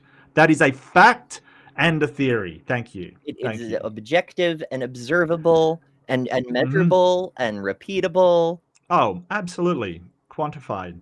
10 out of 10. There you go. a number of years over the past 3,000 years of these different eruptions. The number of layers between the dust signatures of these eruptions is exactly the number we see in the history of the calendar of when these events took place. As an astronomer, something more distinctive, we actually see 8 cycles of the variation of the eccentricity of Earth's orbit in these cycles, basically establishing we really are. I want these pictures for my next Young Earth Creationist debate. I want these know. pictures. That is fantastic. Give me your slides, Hugh. Absolutely. Yeah. It just, oh, wow. But like, it's so wild to me. I mean, I love it that he was bringing some good fucking science, but it's so wild that he can see the science and understand its implication, but then deny the truth of it when it comes to the thing he wants to believe. Yes. That, all of this makes sense, all of it's proven by science, but, screw evolution because Bible. It's like, why?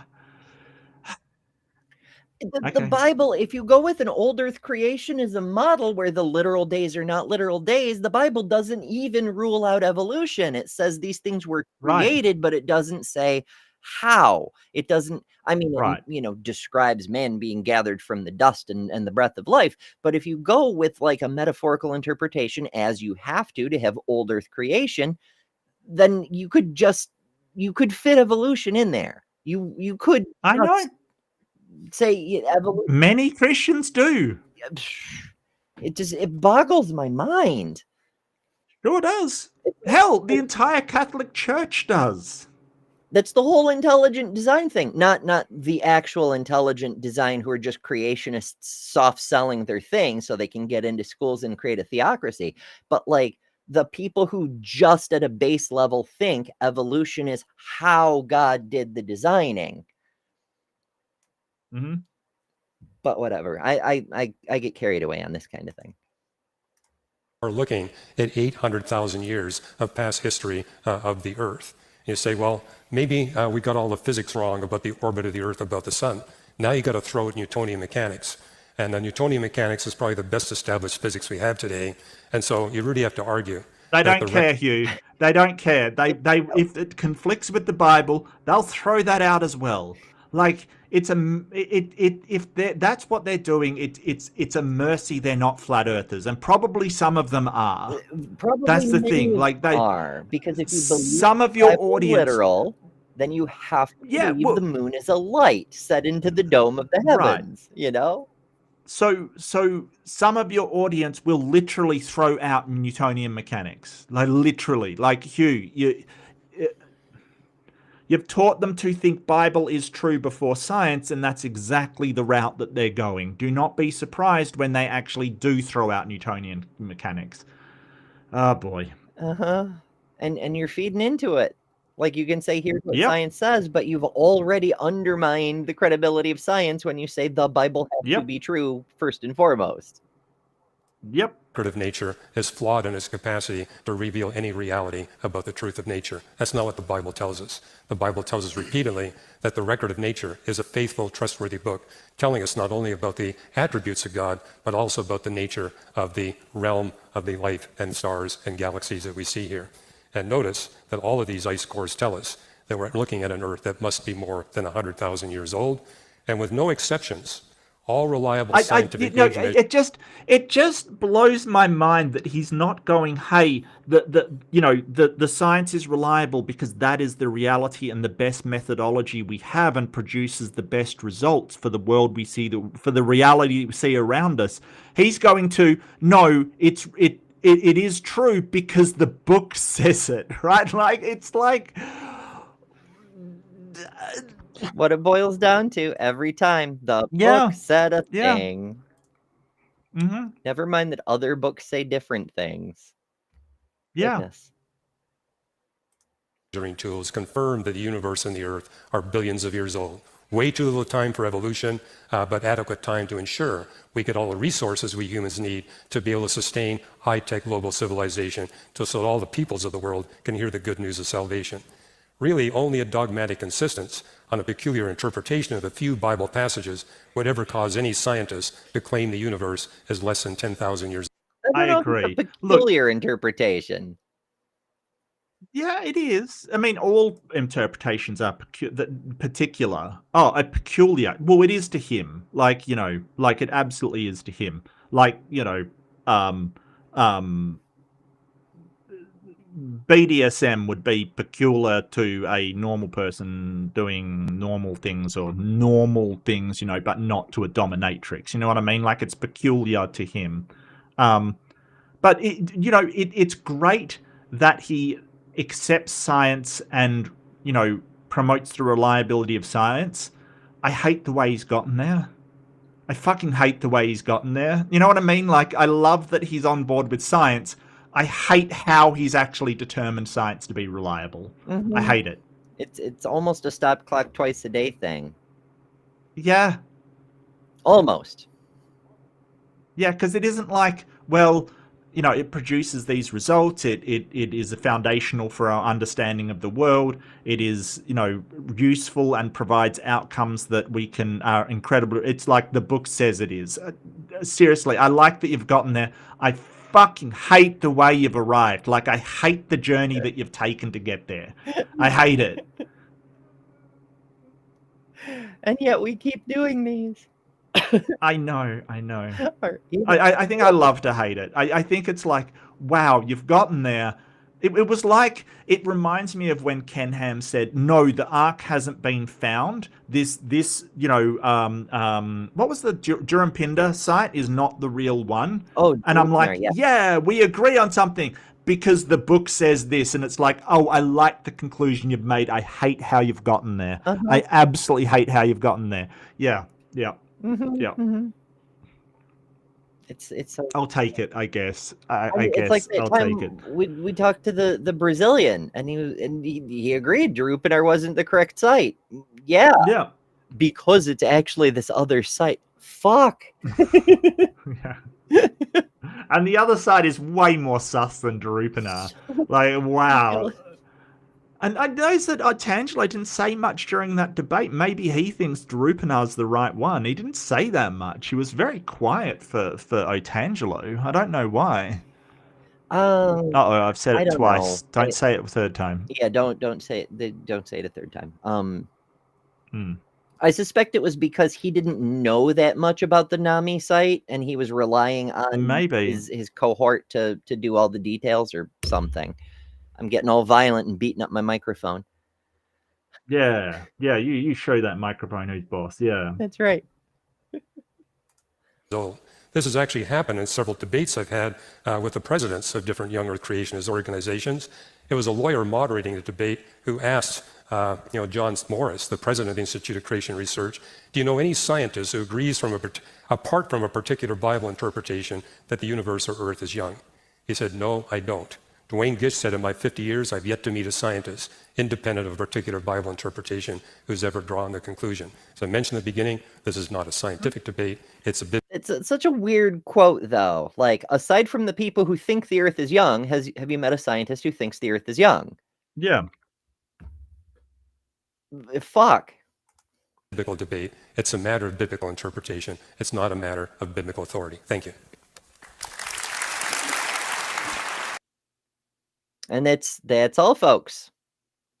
That was the. I would disagree. I don't think it's up to biblical authority, and this kind of thing. I'll take that he's a old Earth creationist. I'll take it at this point, but it's like you shouldn't be basing the reality around you on the authority of any book. It doesn't matter which book, right? Like, we take from these books certain premises and axioms and conclusions.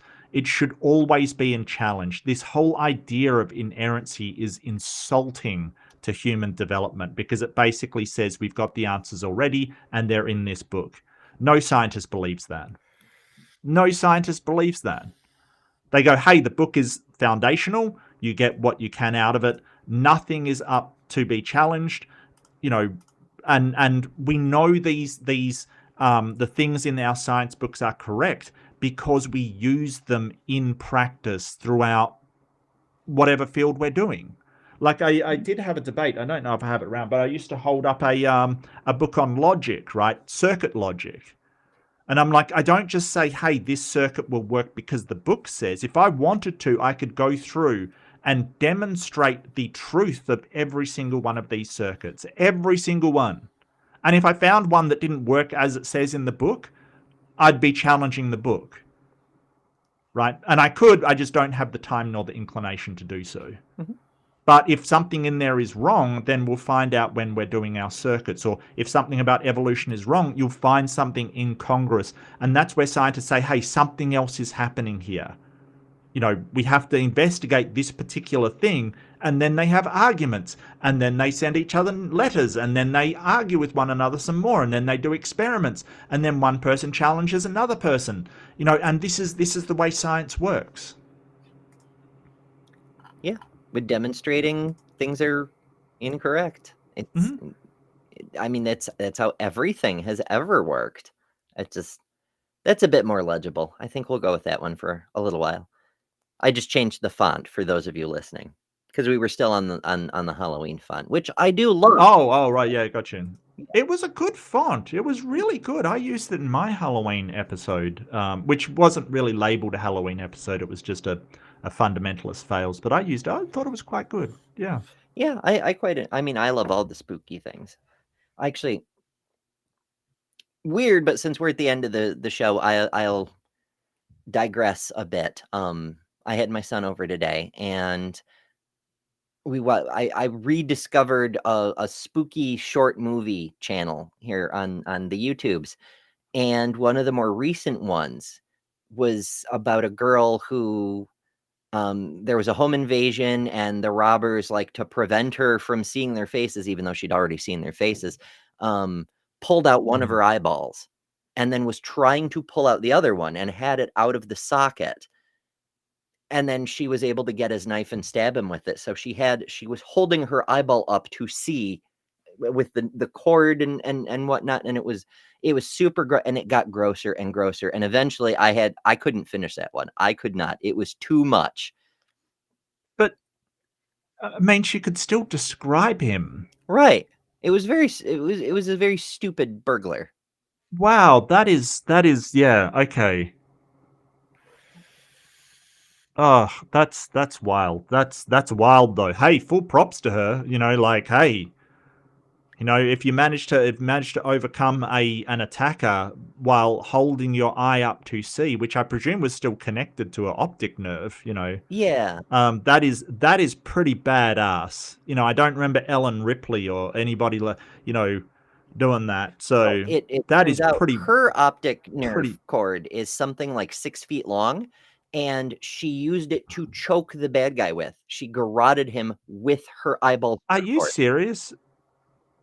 You're making this up, aren't you? That was. Oh, okay. That was so ridiculous. It actually had me laughing. Yeah. But then she went into the bathroom to try to put her eyeball back in, and she washed it off under the water and dropped it down the sink. And then she's pulling the eyeball back up out of the sink off the 6 foot long nerve cord. And there's like, I don't think this is. And I'm like, nope. I don't think this is anatomically accurate, quite frankly. Something tell me. It was too much. I had to turn it off, but it did have its hilarious moment. The reason I mention is because I do love Halloween stuff, but sometimes it's a little much even for me. It's just, Yeah. Debate. First of all, if you're joining us late, fun debate. This was a part 2. Part 1 was over at Mark's. Link is in the description. Make sure you subscribe to both channels, because we will be back on Mark's channel next week for a fresh debate. New topic, because we finished that one. It's all cleaned up. As for this debate, clearly we're not convinced by either, but who do you think made the better case? Oh, Hugh, absolutely. Hugh Ross, absolutely. At least he had some semblance of, like, as I said, the only argument the other guy had was the book says a thing. No attempt to justify it, no attempt to, it is like, I read this way, and it should not be read any other way. And the question is, why? Like, it's very, very strange. It was a very strange thing. Now, I didn't find what you were talking about, but I did find an article on a woman that strangled a guy to death with a sex toy cord. Oh, well, that's fun. And that happened in Australia. It was in Melbourne. So, yeah, as you could probably expect, it did. Ah, yes, Melbourne. What a way to go! I Florida really of feel for him. Australia. That's a way. No, Melbourne isn't the Florida. That's Queensland. Come on now. Come on now. Victoria is like the New York of Australia, like culture and museums and artsy stuff kind of thing. Oh, it's lovely that you think New York has culture and arts and things. It does. It's got the Museum of Fine Arts, doesn't it? Like New it's York got does. New York City has a few such things. It has the Met. It has yeah, yeah. the Yeah, Museum of exactly. Natural History.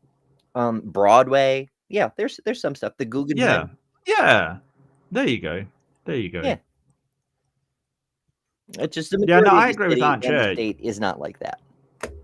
You can't make a good case for one young Earth creationism. It's too ridiculous. Yeah. And sort of the whole idea that, oh, this makes people doubt the Bible. It's like, okay, yeah, sure.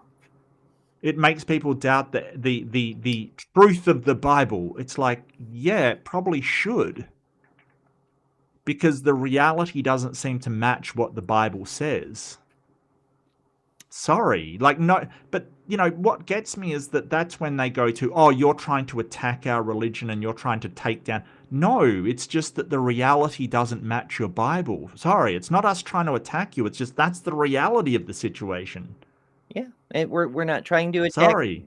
the Muslims who believe similarly silly things Yeah. like sperm coming from the backbone. Right. We're not trying to attack the Hindu people and say, hey, Brahma didn't emerge from Vishnu and create the universe. You know, it's just reality doesn't seem to match that belief. Sorry. But there's a way to address this stuff, and it's not to, you know, tell lies and convince people that science isn't true. It's to address the science with evidence and logical reasoning to try and change it. But if you don't have evidence, why should we believe it? Yeah. But, you know, that's where Hugh goes, well, you know, but you've got to believe in the Bible. No, we don't. Like, we can believe the reality around us because that seems to be more indicative than an old book written by a bunch of people, Iron Age people, who didn't seem to understand, well, much of anything, really. Sorry. They did miss quite a lot. Even Yeah. stuff that was known at Yeah. the time, like the whole slavery thing. But that's a topic for another time. Yeah. Yeah. And, you know, for instance, that you don't need to keep women out of the camp if they're having their period. You know, it's not contagious, my guy. But you can't blame them. I mean, that was the information they had at the time. It's not like we blame them, but at the same I time, would blame. why would well, you know, like these things, I don't blame individuals, right? Like, and I don't blame them. They just didn't have the information we have now. They didn't understand what we understand now. And that wasn't their fault. It was just we built up these models over a significant amount of time and a significant amount of investigation. It's not really their fault. It's just, why would we believe them today? You know, when they're talking about breeding striped goats by putting them in front of striped sticks. Like, why would we go, well, they're obviously correct. No, we don't do that. What was the methodology? Just, well, I don't know. Jedediah ended up with striped goats, and he says that's how it happened, so it must be true. Right. Or just, you know, someone happened to have, you know, these goats and they, you know, genetically there was a mutation or something and they just blamed the sticks. Oh, look, there's striped sticks over there. It must have been those. Who knows? But, you know, these things are then written in a book. There's no reason to give them any credence today. We have better methodology today for determining what's true and what's not. Mm-hmm. This ancient wisdom stuff, yeah, some of the ancients were not very wise. Just give you the tip right now. You know, the Egyptians, oh, they were ancient wisdom. Yeah, they thought they could put people's hearts and brains in jars and they would come back from the dead. How did that work out for them? Not so wise, really. Let's face it. Well, I mean, their bodies were preserved. Granted, the desert was more to do with that than removing the hearts, but yeah, I mean, their bodies were preserved for a very long time. They were. So it's something. It's something. But they didn't come back from the dead. No. Not that we've. Okay. we have found empty tombs. We don't know that those mummies didn't come back and leave the tomb. Just throwing That's it out true. there. That's true. But yeah, I think that to call what was his name? The other guy, there was Hugh Ross and Terry. To call Terry's case flimsy is a insult to flimsy cases everywhere. It was so thin it was almost transparent. Like it had nothing in it besides the book says this and we can take it literally. That's it. I loved that Hugh brought up ice core samples. I loved that he brought up astronomy. I loved that he brought up other stuff like supporting evidence for his claim. Even if that evidence was, hey, these words are used differently elsewhere in the Bible. The other guys, Terry seemed to be a sort of appeal to consequence. Well, if we believe this, then we're not taking it literally. Or, people might doubt it. Like, okay, that's irrelevant of whether it's true or not. Irrelevant. Yeah, just show it. Just show And it's true, and you can stop arguing. And Show me. I really disliked him using other things that Hugh had said in other debates in this one. That's always cringe. Always cringe when you're saying, hey, this person in this other debate at another time said this kind of thing. I don't mind it if they say, hey, you said this, do you still stand by that statement? That's a fair question. But he's just said, oh, you're going along with the mainstream science, which is consensus. Yeah, that's how it works. Mm-hmm. It's a conspiracy. It's not got. Yeah. Anyway, yeah. So I 100% give that one to Hugh Ross. Sorry, I do. Yeah, I have to agree. I mean, they both arguments could have done better, but Terry didn't really have an argument. Although, honestly, Yeah. I'm tempted to give it to Frank because even though Frank it is objectively The true, moderator? a fuckface, he said the least false shit. That is true. That is true. I'm not sure. Yeah, okay. Yeah, cool. I'll pay that. I mean, it's the least offensive stuff he's ever said, quite frankly. too. But, yeah. Yeah. Oh, goodness. Alrighty, folks. Before we go, I want to thank everybody for being here. First of all, we love to see you.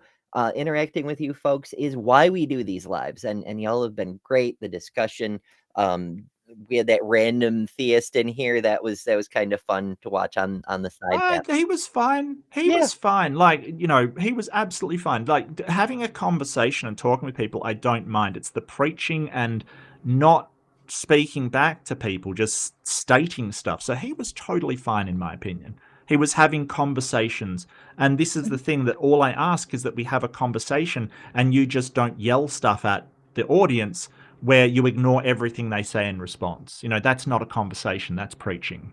So, he was totally fine. Or she, I don't know whether they were totally fine. Yeah, the name isn't quite clear. But yeah, I absolutely agree. I mean, as I frequently say, if you're going to be a bigot, if you're just going to rage at people, if you're just going to try to hurt people, we don't want that. But if you want to talk, if you want to chat, if you want to ask questions, you can believe whatever the hell. You're welcome here. I would hope you would be willing to accept correction and learn things. But if you can behave like a human, you're welcome here. Yeah. So yeah. But also, I want to thank everybody who did things, supporty things, specifically funding related things. Before the stream started, Druzilla became a member at the match level. I'm not sure when that happened. It's in my thing as before the stream. So yay, Druzilla. Thank you. Jester sent a super chat for $5 and says, listen, all of reality was created next Thursday. They swear they'll get around to it this time. Sinister Porpoise sent $2.56. Thank you. And said, insert snarky comment about creationists here, which is fair. The left-handed Jedi used a 22-month member chat and then gifted 5 emberships. Fuck yes. Mark sent a 28-month member chat to say Boom, bitches. Sapphire Light sent Thought it was very philosophical, very, very prescient, I thought. Indeed. Sapphire says AIG is a bag of, sorry, wrong channel. Reggie became a member of Match. Welcome. Hope you've been enjoying the show. If you're still here, I don't. People have come in and out and whatnot, but you know. Good. Jedi sent $5 and said, "What is a group of ninja called? Nothing. There are no such thing as ninja." Ha ha ha. Jester sent $2 saying, "Did you not know why Jesus stressed washing feet? Clean feet, clean world, you know." Primordial Pickles sent a super sticker for $5 dues. Thank you. And it is a cute freaking super sticker. And Miranda sent a super chat for $10. Thank you very much. And said he read all the religious texts. No, he clearly missed the great holy book of Lisa the Rainbow Giraffe, Leaf Be Upon Her. He would have immediately recognized the truth of that one. Hell yeah. So thank you, folks. Thank you, supporters, members, patrons. There's closing credits coming to thank everybody, but I do very, very much appreciate. Okay, Reggie's been lurking. That's cool. I do that a lot too. Yeah, no worries. Yeah. No worries, Regios. Yeah. But really, truly, thank you all for joining. It's we're trying so hard to grow the channel, and I appreciate y'all being here. It helps a lot more than I can really say. And thank you, Mark, for doing these with me. I know we've been at this for a couple my years pleasure. now, but it's still fun. So yeah. Mm-hmm. Yeah. And I might seem like I'm annoyed and stuff at it. It's just the like. It is fun. It is fun, and I am slightly ticked off, but at the same time, it's the absurdity that I love. The absurdity of it, you know, like I love these absurd things that I can just go, well, how does that work? Like I love it so much. So thank you for letting me do it. It's been fantastic. We're definitely going to continue because I enjoy it, and Ember enjoys it, and we love seeing you all. It's such a fantastic time, and yeah, it will be awesome. Love doing it. Hell yeah. And do remember to join us for all the other stuff we do. I'm not going to list it off because I do a lot, and Mark does a bunch of things. Yeah. All over the damn place. Again, just make sure you're subscribed to both channels, and you'll get to see all the cool stuff. But yeah. As always, remember you don't have to argue for hours about the interpretation of a translation of a canonized edition of a certain version of a denomination's take on a story written down from hundreds of generations back and all that other nonsense, because you are better than religion. Good night. Thanks to all our patrons and top-level members for October. Miranda, Karen Butcher, Jessica the Transmetal Alchemist, Robin Webster, Maya Adkisson, Jimmy Tux, Ian Chen, Kalasia, Lilith, The Barely Bearable Atheist, Eric Wander, Jason Jacoby, Godless Engineer, Jester, Lil of All Trades, Deviant Outcast, and Kelly King, the Detroit Atheist Queen. And you can add your name here next month by signing up at patreon.com/betterthanember, or by joining Emberships here on YouTube at the Cinder level, which includes all the custom emojis, tons of member-exclusive content, member-only live streams, and a bunch of other stuff. I deeply appreciate all the supporters who keep this channel going. Thank you all so much. Because of you, we're building a wonderful community that I'm very proud of.